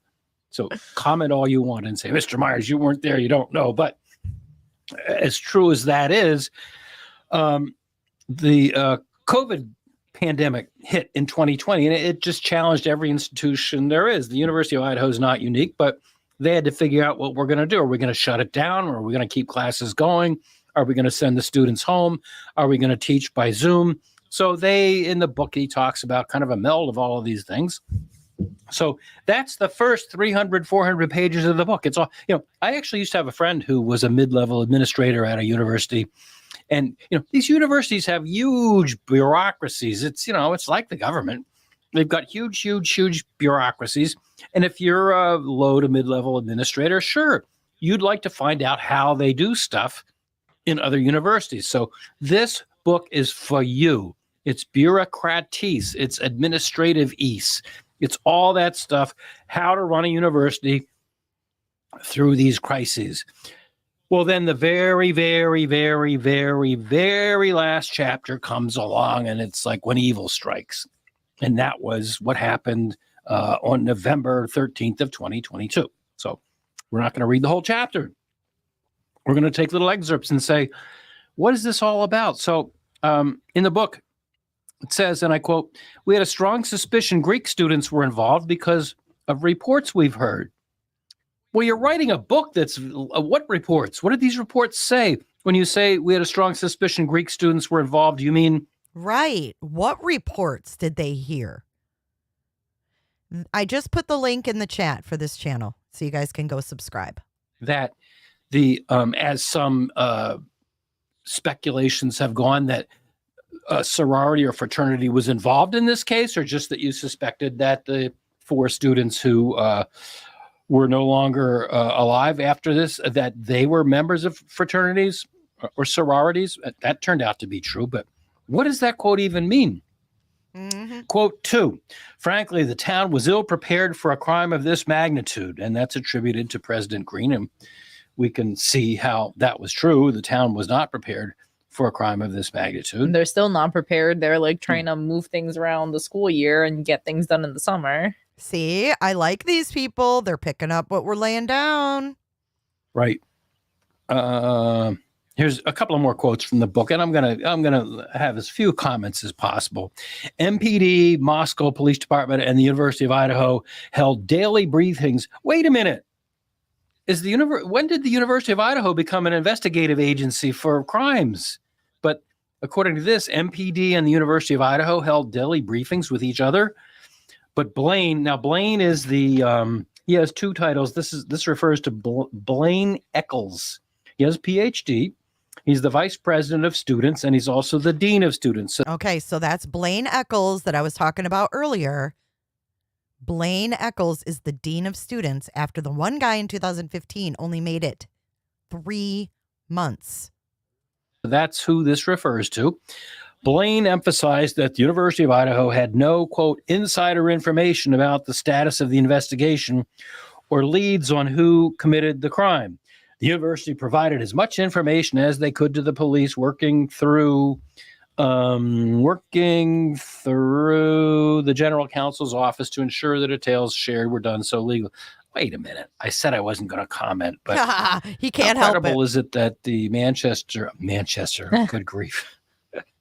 How credible is it that the Moscow Police Department and the University of Idaho held daily briefings with each other, but the University of Idaho had no insider information? Oh, come on. Do you believe that? They're just talking about the weather. I don't know what you're thinking. Right. Like they're having daily briefings, but they have no insider scoop. Okay. The governor was so supportive, immediately pledging $1 million to accommodate our response to the crime and giving the green light to the Idaho State Police to provide help. Ultimately, the state of Idaho gave the university $2 million in it. I don't know if that was ever audited, but let's move along to a couple more quotes out of the university professor's book. In the coming weeks, social media chat board experts wrongly accused several students and employees of the crimes. The impact was devastating, with overwhelming scrutiny, hate mail, and harassment, forcing these students into hiding. The Moscow Police Department publicly cleared those wrongfully accused, but that meant little to those who continued to believe they knew better than the investigators. Well, all right. A lot of people out there believe that the MPD may have cleared some people a little bit too quickly. Yes. And we remember the Gonsalves family, Stephen Christie, said that they thought that some people were cleared too quickly. But be that as it may, I promise not to comment too much, despite the fact that the crime was committed off campus by an individual from another state. See how they're trying to distance themselves from this? On the one hand, they were on top of the problem, but now they're trying to... Yeah, now it's off campus. Try to distance themselves away from it a little bit, despite the fact that the crime was committed off campus by an individual from another state. We would have to counter the view that the university is unsafe. So, all right. And this is the last quote we're going to besiege you with. And by the way, all the way over on the right-hand side of the photograph, the guy with the gold or yellow tie, that's the university president. That's Mr. Green. Immediately after the accident, we set up a morning briefing and an afternoon debriefing. What, you get briefed in the morning and debriefed in the afternoon? You hear this shit? In the morning and in the afternoon? They got briefed by the Moscow police? And then they eventually just melted it into one per day. I'm not even going to comment on that. That included our university team and law enforcement. This is, look how tightly they're working together, apparently. Yet they have no inside information. No inside information, even though they're briefing in the morning and debriefing in the afternoon. And they say that they realized how complex the case was. How would they know how complex it was? How could they come to a realization without information? You can't change your mind and come to a conclusion that something's complex without information to come to that conclusion. So it's all a bunch of lies. And you can bet your butt that Ann C. Taylor is going to run with this. She's going to run with it, along with every other little corrupt thing that's gone on in that town. This eventually evolved into one daily meeting. Law enforcement will not give you details about the investigation. Wait a minute. If they won't give you details, why are you meeting twice a day? What are they talking about? What the hell are they talking about, Lainey Law? Law enforcement will not give you details about the investigation, but can keep you situationally aware at a high level so that you can make decisions. What? I don't know who I even meet with once a day, multiple times a day, that I have things to say. What can I join these debriefings? I don't know. I mean, Right. maybe they're talking about the type of latte they're going to get that after. I don't know. It's a lot of words, but there's not a lot of sense in here. We don't know anything, but also, we made sure to talk all the time. When we realized how complex this case was and would not likely get solved in a matter of days, that helped us plan. No, I'm speechless, which I guess happens more often than it really should lately. But I mean, that's the comment, that they were working together closely. And this is the same university president. And with all due respect for the president, he's got all this education and he saved them from the jaws of insolvency and all this stuff. I almost said a different word. He almost. This is the same university president that said, the university. He almost called it bullshit. Owned 1122 King Road. And he said, we've got to destroy it so we can move along and people will stop thinking about it. Well, it seems to me that ever since they tore down that property, people are talking about it more. That's only my observation, but I mean, it's the same guy. So you don't think your problems get solved when you sweep them under the rug? No, of course they do. Yeah, just walk away. Just pretend they don't. Yeah. They're not there. My problems are always gone. If you ignore your problems, they'll go away. Sure. Okay, so this brings us to point number. Okay, so I will put the link to this video so you guys can go subscribe to them and listen to all their videos. But they do go over the motions because January 12th, there was the motion where Brian Koberger was like, I want it unsealed. I want the public to see, my arguments here. But then on the 17th, there's a motion to seal his reply. It's like games. And I think they think he's playing games too. Yes. Let's watch this about the healing garden. This is from 2 months ago. And that would bring us to the date November 21st, 2023. If Ann Taylor is UI, I have no faith in any of this. I'm sorry. I don't like the cult-like behavior of UI graduates and alum. It's weird. I might get snuffed out for this, but it's weird. Like, you have the Chapins who are UI alum, and they stay quiet. They don't say shit. They're like, we're not even going to the trial. What? It's like they're all in like Thompson's UI grad. Is Judge as well? Megan Marshall's UI grad. Ann Taylor's a UI grad. Is Jay Logston UI grad as well? It's like they got all these grads back. I wonder if those state's attorneys that are on the prosecution side went to UI. It's just like this little group that sticks together, like this, I don't want to say cult, but it's like this alliance. And then you've got this guy from Pennsylvania. Yep, Payne is alumni. So is Blaker. So we have the two statements from the lead investigator, who's a UI alum, and Blaker, who's a UI alum. Those are the two statements of Brian Koberger's probable cause. And then we have Chief Fry, who's UI. Lanier might be too. Mabbitt went to UI. Yep. It's just odd.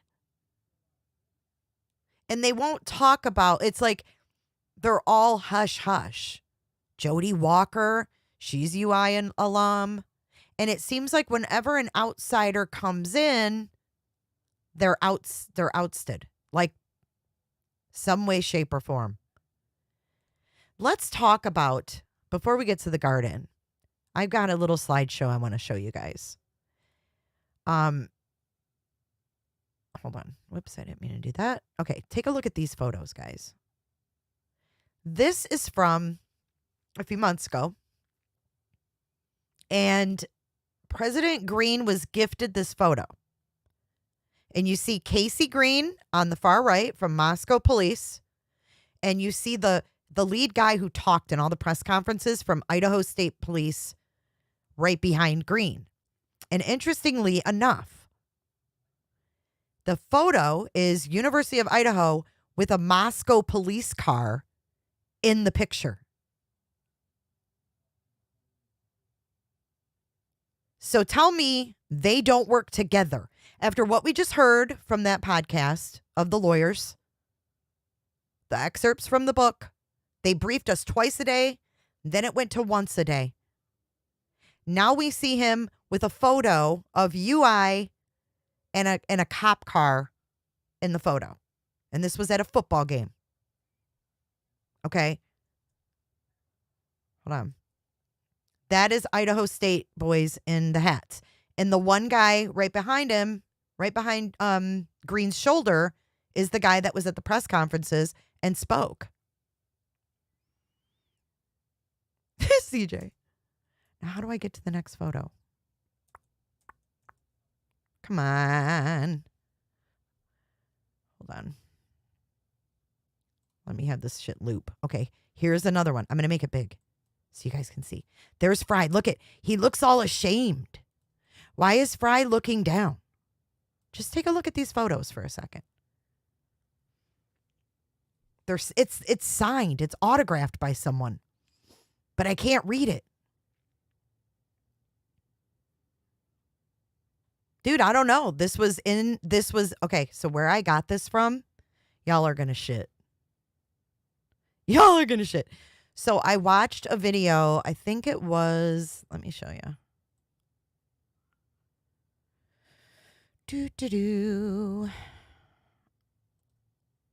So, yes, that is Judge Judy, by the way. It would be one of their moving in videos. It was like, we're moving in 2021, or I think it was 2022. I don't know what the hell it was, but it was one of their move-in videos. It was a promo video. Look at, there's far left, Moscow, the university guy. What's his name? The one that was going to be the lead investigator, but they took him off.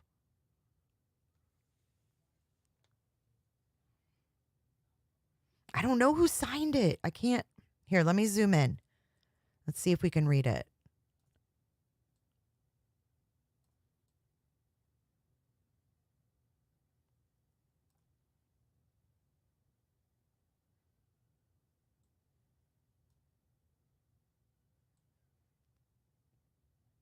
But these are, yeah, look. I don't know if you guys can see that. Hold on. I can't because I have this on a little computer monitor, but I'm going to let it scroll and we'll see if you guys in chat can read it.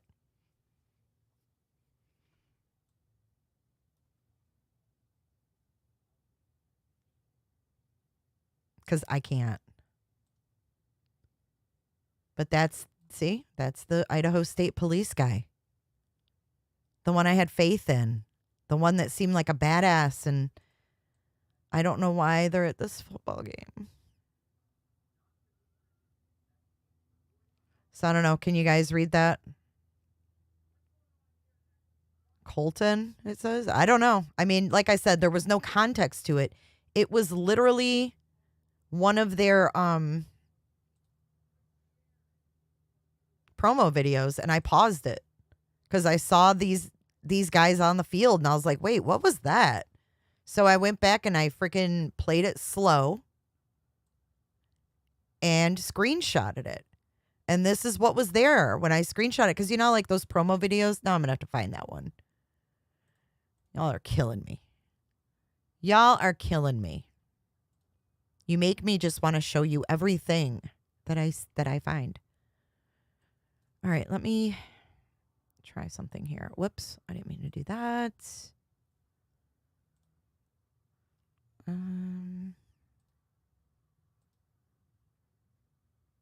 Let me go through my history and maybe I can show you. It was like a video. They have like move-in day and they have move-in 2021. See this one? Memories made. I think it was this one. Memories made or 2022 in review. It's one of these two. Hold on.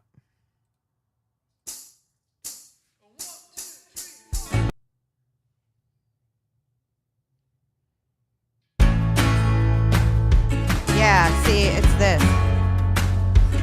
And I went through and I paused it. I was like, who's in this? Here it is, right here.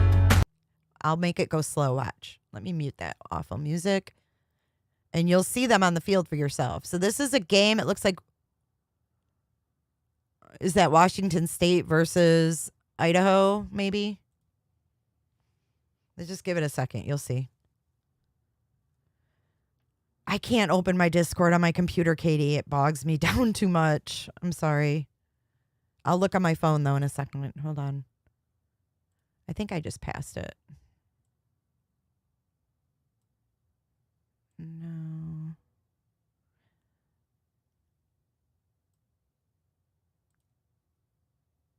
There's a picture of him. This is one of the memories from the university. Let's go back here. Oh, yeah, it's right here. It's this. There's the girls' volleyball team.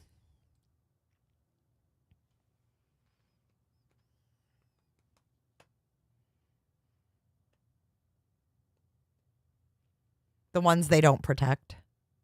We're going to give them your name. This was interesting because look. This is from 2018 to 2022. It says memories made. If you zoom in on the King Road house over here on the right-hand side of your screen, it's still, oh shit, it's Colonel Willis. That's the Idaho State Police guy that was at the press conferences is Willis. What you talking about, Willis? Anyway, the garage is still on the King Road home in this video. How is that even possible? Unless they're using super old footage. Because wasn't the house remodeled in 2000? Check this out. I thought that was weird.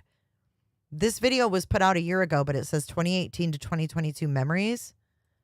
But if you look over here at King Road, let's make that really big. And it looks to me that that garage is still in the driveway. Do you see that? There's a little white car. Hopefully you guys can make that out because you see the two apartment buildings, right? So there's where Jeremy spoke in class today in those two buildings. And then you see the little white car in like the alleyway.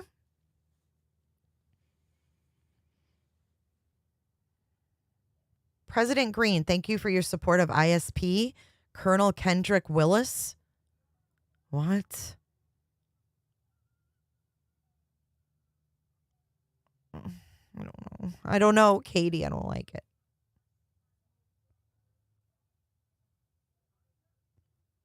But anyways, do you see the garage still in the driveway there? I don't know if there's a white truck. I just see a white car, but I see a garage. And I thought that the house was remodeled in 2000. Am I wrong about that?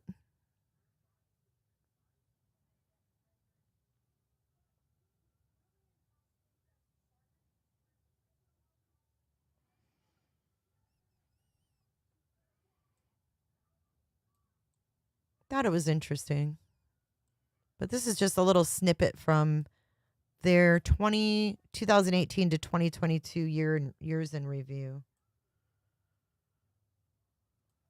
I do too, Johanna Apple. I think it was Fry's truck too. Because in the video where Brian Enton is sitting in the Moscow Police Department parking lot, I can't play it because it's Nexstar and they sue. But where Brian Enton is sitting with a weird angle on his camera in the parking lot of the Moscow PD. You see Fry pull in and get out of that truck.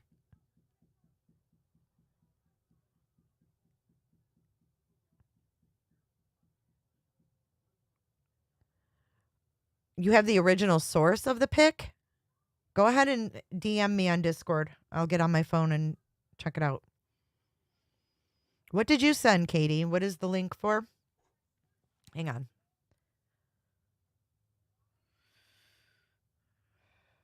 Is it Facebook? Hold on. Oh, I've got it, Kimmy. I've got it.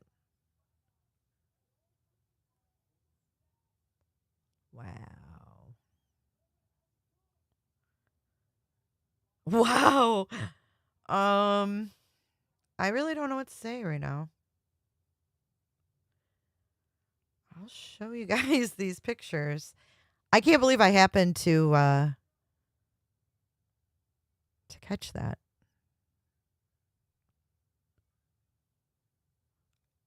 I cannot either. Hold on. We've got a tweet. Thank you, Kimmy.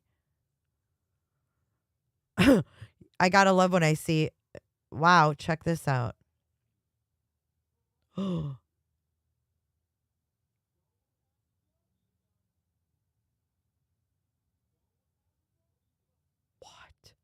What? Weird. Okay, we're about to share this. When I see Kimmy say, wow, check this out, I'm like, oh no, I'm scared. Okay. I gotta airdrop these. Hold on. Thank you for being here, guys. If you haven't hit that like button, please hit it now. Please. I'm begging you, please. Please. Please. Okay.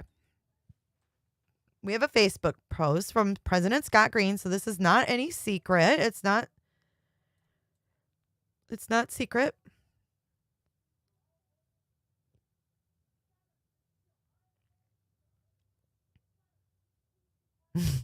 Look at that cheesy grin. That's a state police car. It says,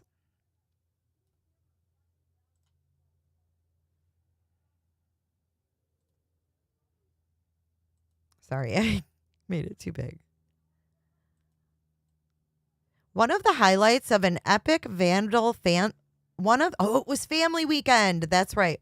One of the highlights of an epic vandal family weekend was receiving this beautiful gift from Colonel Kendrick Wills of the Idaho State Police. The photo of an ISP cruiser in front of our administration building during a snowfall was presented in recognition of our strong partnership in the wake of the capital crimes in our community. Colonel Willis, I think it's Willis, not Wills. Does he even know his name? And his troopers were a calming influence during a period that shook our community. We are grateful for his leadership. Hashtag Go Vandals. It's a gift from Willis to Green from Colonel Kendrick Willis. I mean, I saw the picture in that video and shit, but I had no idea it was a gift.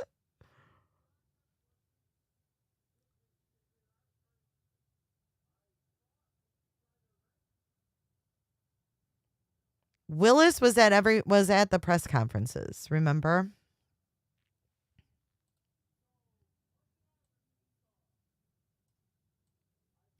So again, I guess let me read you what the picture says again.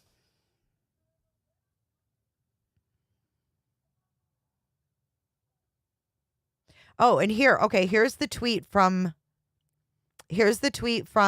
Willis. He says, I was honored to thank at Idaho Vandals President Green, he has Twitter, X. He's at Idaho_Vandals President Green for his leadership and support during the recent tragedy. His efforts fostered collaboration, communication, and mutual respect between students, faculty, parents, law enforcement, and the Moscow community. Thank you. Hashtag leadership. And this is on October 3rd. This is on Halloween, of all days, that he was presented this by Willis. I've got another photo. This one they posed for. All of the guys that were on the field. And Payne is not on the field. I don't know why. Like, Payne was the lead investigator. Why is he not there? Why is he not accepting this with the other guys? How come? Instead, let's go through the roster. We have Barrett. We have Barrett, who said, I can't be on the investigation team, allegedly because he has a daughter in school there. But he's on the field to accept this photo. He kind of looks like Steve G there a little bit. Does he not?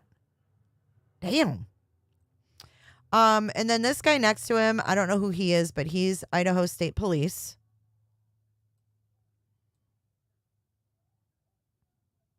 Then we have Green and Willis with their photo. And then we have, I believe, the football coach. And then we have Fry and Casey Green. Casey Green looks like Michael Koberger. So I don't know why they chose who they chose to accept this gift. So I don't know.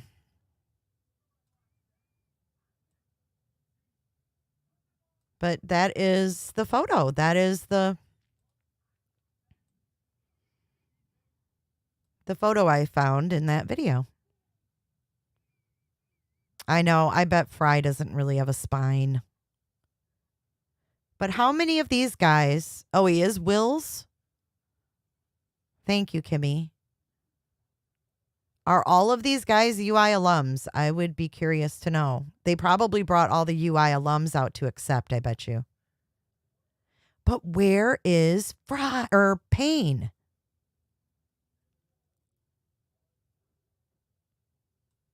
I mean, they want this to all go away, right? Like, this is what I don't understand. We'll write a book and we'll include details about the crisis. We'll accept photographs at a football game for family weekend from the police. But they couldn't wait to tear the fucking house down till the end of the trial? I don't like it. Oh, we're taking our time. We're doing this. We're doing that. No, they didn't. They didn't take their time. I just don't understand it. I mean, all of these things are public. This isn't like anything I've dug. It's just paying attention to what's out there.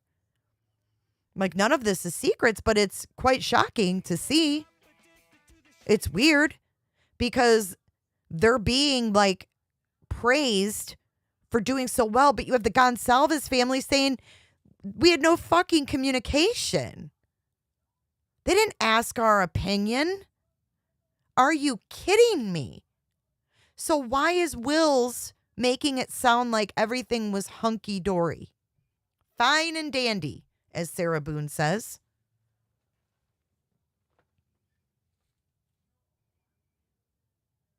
It's weird. It's weird. But anyhow, it's probably not the last bit of weirdness we'll see before this case comes to an end, if it ever comes to an end, right? If it ever does. What was the other video? There was another. Hold on. I got so much here. There's so much to view. Oh, yeah, we got a couple short videos. Let's watch this one first. This is the UI president upset by off-campus parties. Guys, check this out. This only has 300 views. 3 years ago. And they were mad about off-campus parties during COVID. Listen to this. Classes are back. I won't make you listen to that. University of Idaho today as the Vandals return to a very different process this semester. All students at the Moscow campus must test negative for COVID-19 before they can take classes in person. Faculty and staff will all get tested tomorrow through Wednesday. The university's lab has already tested more than 23,000 people, and they say that 34 tests have come back positive. Some other things to note this morning: students who refuse to wear a face covering will be asked to leave campus. PPE kits will be provided for all faculty, staff, and students. Classroom capacity is capped at 50%. Faculty can also wear face shields. Students and faculty should be ready to shift to online learning if there is a coronavirus outbreak. Now, over the weekend, the university president sent a memo to all students and faculty titled, "It's up to you to keep our campus open." The memo came several days after students returned to campus and reports were made of off-campus parties. Now, in his memo, the U of I president wrote, "Your behavior diminishes the hard work conducted all summer to prepare for your arrival." He also threatened to close Greek life chapters that are not following those rules. The Moscow Police Department says they will be following up on reports of off-campus parties. Kind of immediately, you could tell something was off. I'm actually a fourth generation vandal. Okay, here's a peek inside the president's residence. This is 4 years ago. Proposals to build or remodel the home first started in 2013, but were continually shot down due to cost. So the design was approved in 2016, but it didn't come to fruition until the new president's residence green came into play. On the University of Idaho campus, beneath the familiar water tower, its footprint is roughly the same as before. But this on-campus home is looking drastically different these days. Very unique project. The U of I has completed the University House. It's the official home of the school's president, located in the same spot, but with a notable rebuild. This is an amazing, amazing house. The old home was built in the 1960s and had become outdated. It was also outdated. It looks just fine. What's wrong with it? What's wrong with it? Not good enough for Green's candy ass. I would love that home. I think it's amazing and it looks well built. So what? Oh no, he needs a place to entertain. And had become outdated. It was also not ideal for hosting presidential events. A plan to remodel the home was first floated 6 years ago, but it became too expensive. The next year, a different plan to rebuild the home was also shot down due to cost. So that's when school architects got creative. This is the wood beams from the original house. The home sits on the same foundation from before. The original fireplace is the same. Head upstairs. And the hardwood in the floors comes from a U of I-owned experimental forest off campus. A student logging crew had cut the trees. Some wood in the home also came from the neighboring arboretum. To be at this. Okay, what's really creepy is that there was a student that hanged himself in the arboretum. And then they used wood from the arboretum for this house. Weird.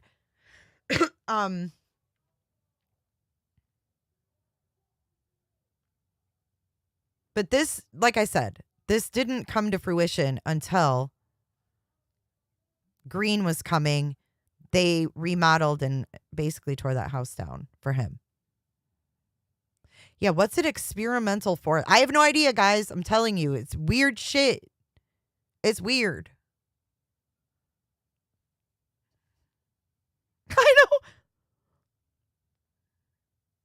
From before, the original fireplace is the same. Head upstairs. And the hardwood in the floors comes from a U of I-owned experimental forest off campus. A student logging crew had cut the trees. Some wood in the home also came from the neighboring arboretum. To be at this point is, it's great. The total project came in at just under $2 million, but school staff said they wanted to be as fiscally conservative as possible. Hence why the exterior looks a little modest, they say. Now, this home was designed not only as a private residence, but also, in a sense, as a public space, much like this room that you first see when you... Is it a public space? Can anybody just walk in there? Can anybody just walk? Is it a... I mean... What?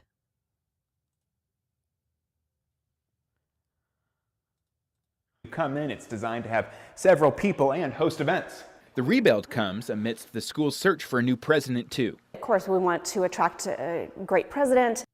There's our friend. There's our friend, the puppet. Jody Walker. We want to attract a great president. Lorraine, all I'm saying is they want to sweep it under the rug. They want to tear the house down. They want to destroy evidence because they want this to go away, right? But they're going to have a spectacle at Parents' Weekend. Now, mind you, there's still people, right, affected by this that are traumatized. Maybe that would be triggering at the football game to get all the cops there and relive this experience. It seems weird to me, and it seems like not the right venue. Why not fucking give it to them at the police station and take a photo and put it in the paper? That's what I'm saying. I'm not saying they didn't bond. I don't see a bond. If that's a bond, that's personal. Why do this at a football game? There's a reason it was done as a spectacle.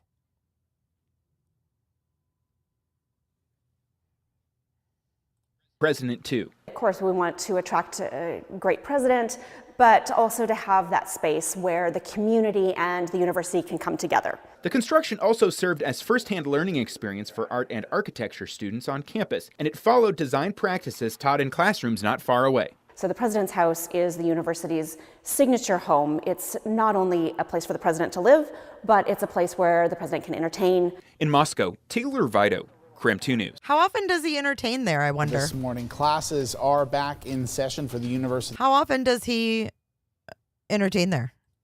I wonder. Yeah, Danielle, what kind of parties?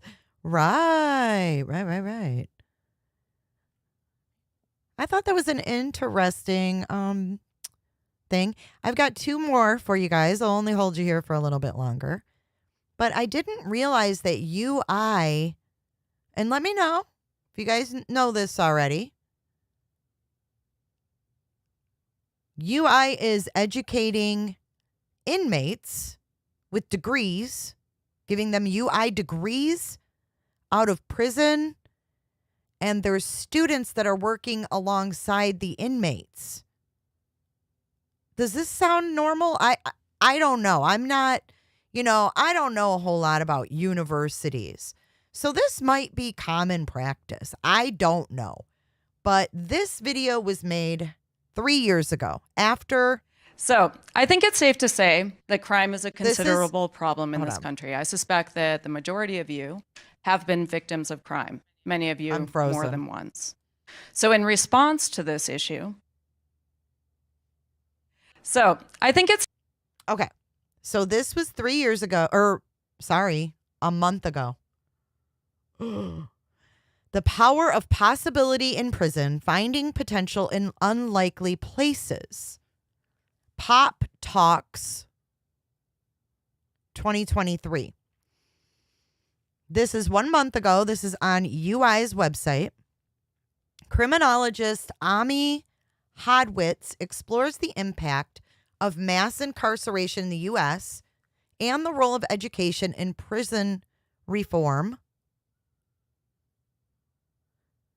with discover how the University of Idaho's Prison Education Initiative, is this one of their new initiatives, is making a difference by providing educational opportunities to incarcerated individuals and fostering collaboration between incarcerated and campus-based students. Why do they want to foster a collab between incarcerated and campus-based students?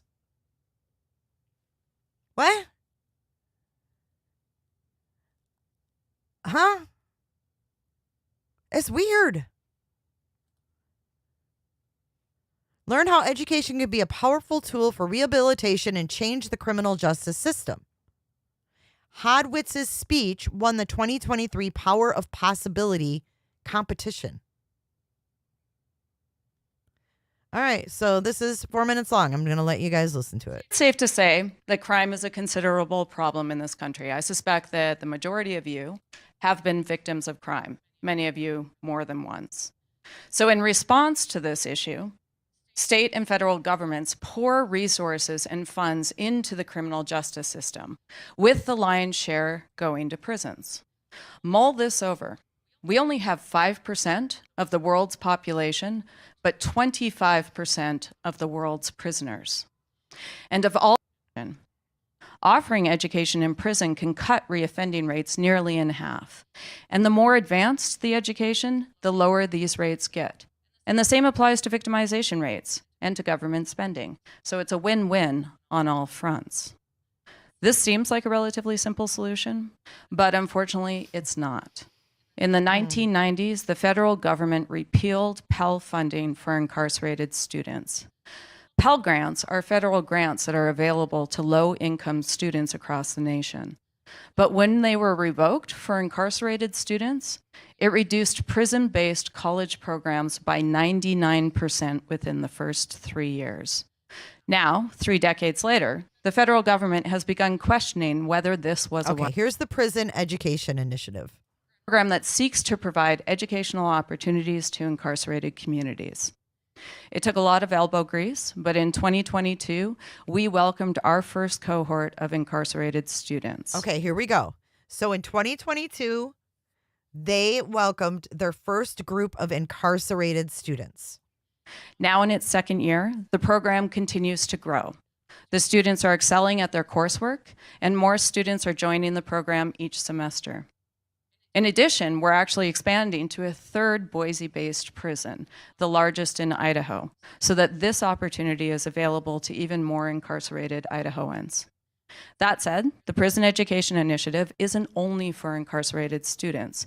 It also provides opportunities to our campus-based students. They can do internships at the PEI. Yeah. They can learn alongside incarcerated students in our Inside Out program. Yeah, it's not online learning. This is in person. Internships. Look, they're sitting next to one another. See, they're in the same. It's weird. They can work on extracurricular academic projects with their imprisoned peers. Consider this, in the last 2 years, these two unlikely sets of students have published books together and peer-reviewed articles together. They have collaborated on research projects, and some of our campus-based students are presenting this research at international academic conferences. Although we're only in our second year, I have no doubt that this program will change lives. We're already seeing it happen. I'll leave you with a quote that illustrates the power of possibility of prison education in the PEI. In the words of one of our incarcerated students, "This is the single greatest thing that happened to me. My life has forever changed for the better, and I now have hope for my future." Thank you. So in 2022, they started the Prison Initiative. And you just heard a little bit about that.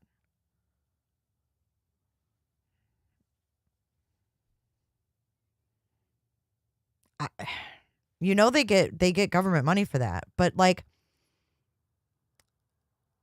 oh God, outside looking in. Creepy. Oh man. So the thing is, if you go to UI, like that kid who went, or the guy who went to UI and then got a job at NASA, and he's like, I don't want them to buy University of Phoenix because it cheapens my degree. Does it not cheapen the degree that they're giving UI degrees out in prisons?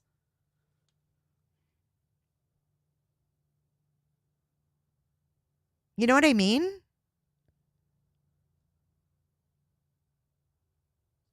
What do you mean they can't have them around the students? Obviously they are.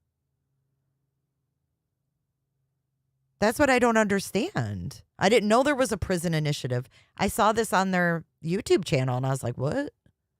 And only 154 people have watched it. So not a lot of people probably know that. If there's one thing Idaho's known for, it's potatoes. Potatoes. All right, I've got one more video for you guys. I hope you've learned something today. And I'm not trying to bash this university. I'm just trying to understand what all of this is like. Like, what is going on here? Because I don't think these women on the volleyball team are being treated fairly. I don't like that these college kids are intermingling with prisoners. It's just weird. And then technically these students are adults. So it's like, what do you mean they can't? If they're adults, they can make that decision, right? I'm not against prisoners reform. I'm not against prison reform. I'm just saying UI is portraying themselves as this stellar university.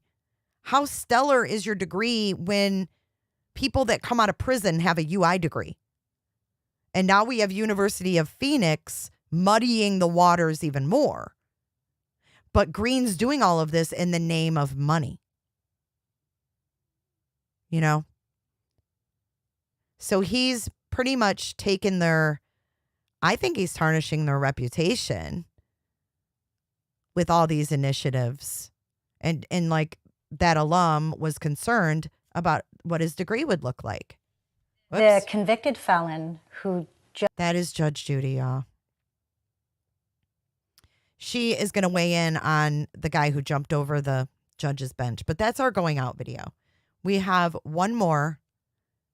And this is another one that's going to make you wonder, where did they get the money for this technology? Is this another initiative where they're getting, grant money or money from the government? Let me show you what they've done to the Joe Vandal store. Shop like Joe Vandal, this is called. New technology on U of I's campus will help you save time next time you visit the market on 6th Street. First, install the Boost ordering app to your smartphone. Open it, create an account, and search for the University of Idaho. Then, select the market and hold your phone to the reader at the front of the store. That's it. Now you can start shopping. Simply take the items you want off the shelves. You can even put back the items you change your mind on. And when you're ready and you have everything you want, simply walk out the doors. No need to go through the traditional checkout process. The items you chose will automatically be charged to the payment method you have on your profile. What makes this technology special is that it's the first of its kind to be used in a higher education setting in Idaho and the Inland Northwest. Mega, a white truck went by. Check it out. Look out the window, Mega. Look out the window. It's your white truck. It's kind to be used in a higher education setting in Idaho and the Inland Northwest. It also respects the customer's privacy by avoiding the use of facial recognition software. Wait, watch it. Watch. Once the shopper checks into the store, they're transformed into these adorable little stick figures. What the fuck is this? I can tell you right the fuck now, I wouldn't be putting Boost on my phone. What is this? And how did UI get this technology? They broke. What the fuck is this? Do you turn into a fun little stick figure all the time? Or just when you're in the stove? Are you still a little stick figure? So whoever runs that Boost app can follow your ass. Yeah, it's fucking cute, isn't it? What's the fucking emojis above their heads? What is that? Why does this guy have like a cross? This guy's got like a mad face. It shows them how many items they have in their hand. Are you kidding me? Why is Joe Vandal shopping like this? No. You walk in, you scan your app, right? I'm frozen, aren't I?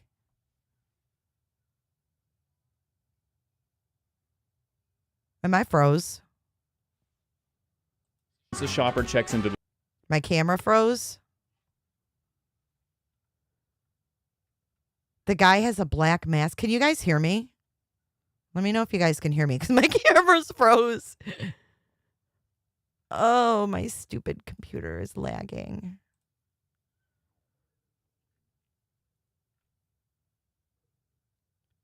Let me know if I have sound. If you guys can still hear me.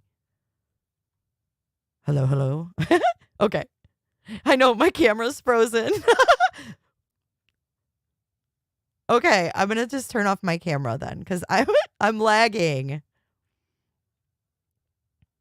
I need a new computer. Okay, hold on. I'm frozen in time. Where's my little picture thingy? Okay, that's good. At least you can still hear me. Okay, so U of I has this technology now. And if you forgot, there's Koberger's hands. Don't let all this UI corruption scare you. Look at his hands.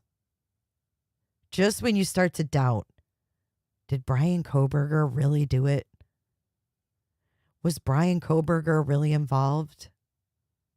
Then his hands pop up on your screen. But yeah, I don't know why they have this, why Joe Vandal is shopping like this, but let's watch the rest. The store, they're transformed into these adorable little stick figures, adding just a touch of fun to the shopping experience. The benefits of the technology come in a few ways.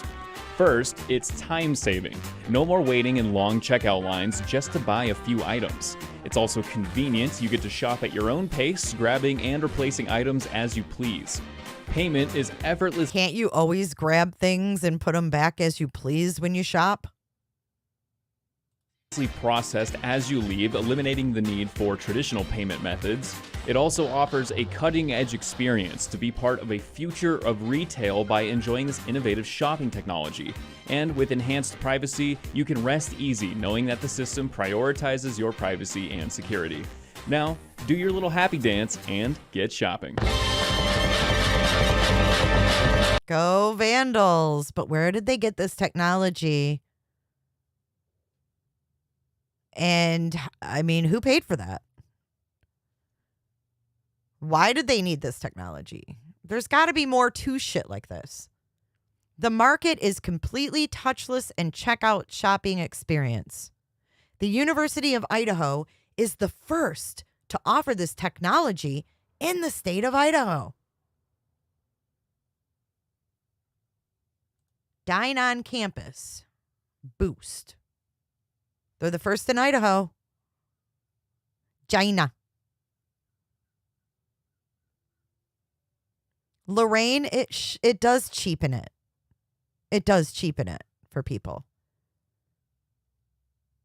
Because if you have a degree from a college that gives them out in prison, don't you think people are going to wonder, were you one of those people in prison? I mean, come on. Anyways, Boost Market. That's all that's on there.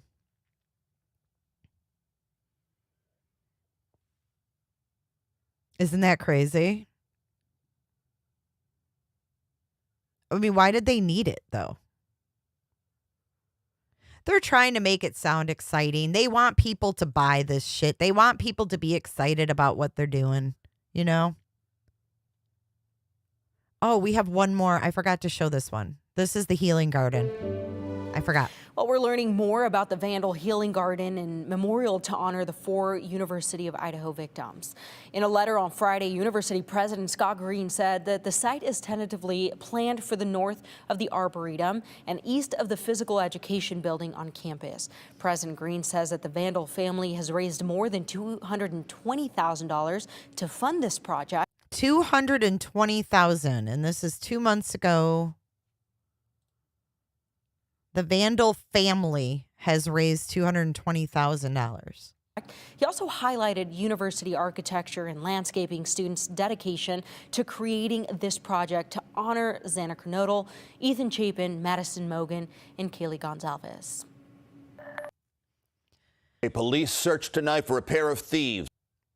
For a pair of thieves stealing Apple headphones. Here's our first going out video. I can't see you guys and it's bothering me, but you can hear me, so that's good.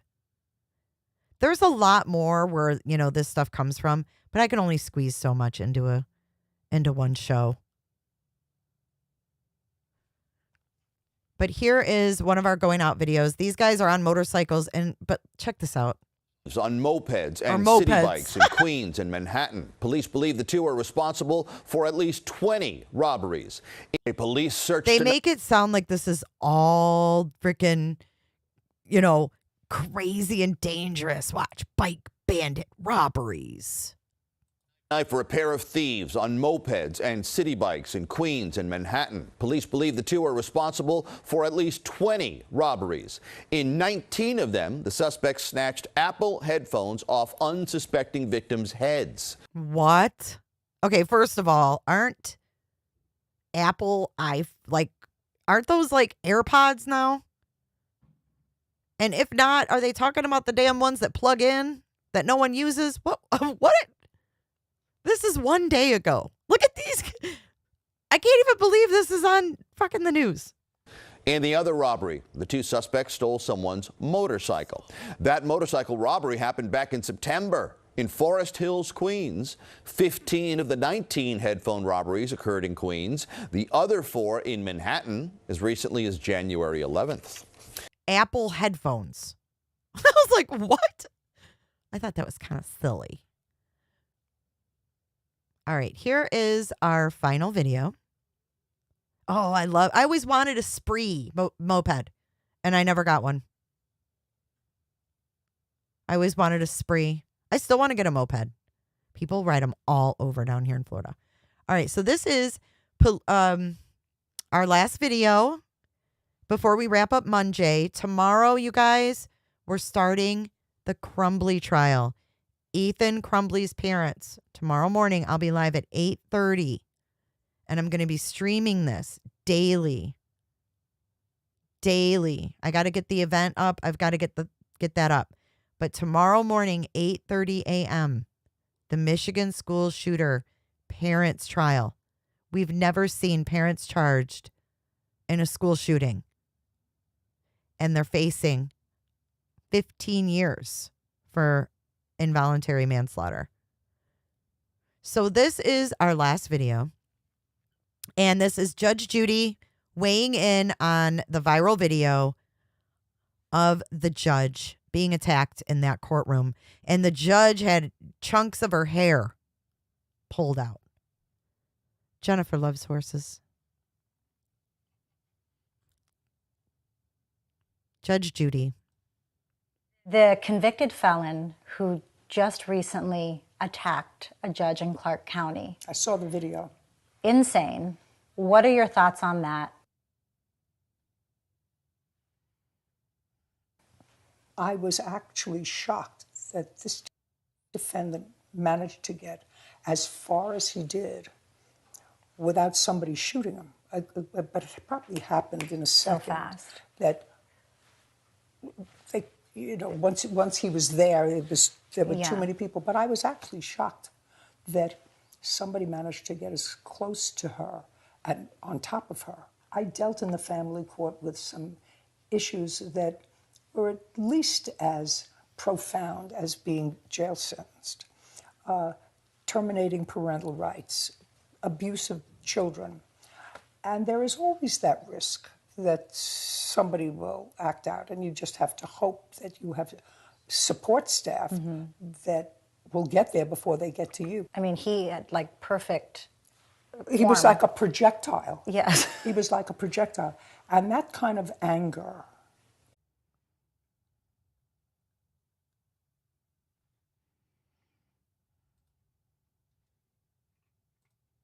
Can you guys hear me? Are we reconnected? Oh, dude, I'm lagging.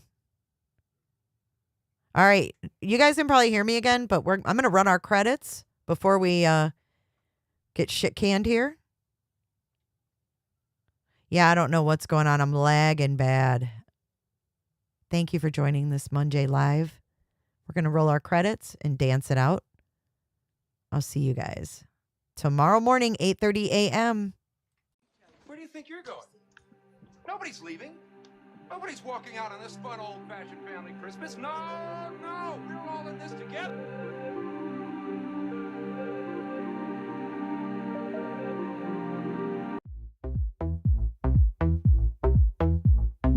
I don't give a damn. I don't really care about you and your problems. I don't give a damn. You talk way too much. I have heard enough about you and your problems. I don't give a damn. I don't give a damn. Damn, damn. I don't give a damn. Damn, damn. I don't give a damn. Damn, damn. I don't give a damn. Damn, damn. You wanna be with me. You wanna feel something real, but I'm feeling differently. You're making plans to get to friends, but don't wanna face the fact that I ain't got time, I ain't got time, I ain't got time for that.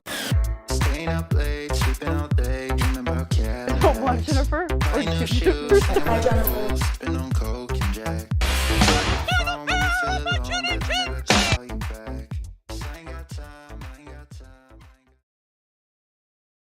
Hi, Jennifer.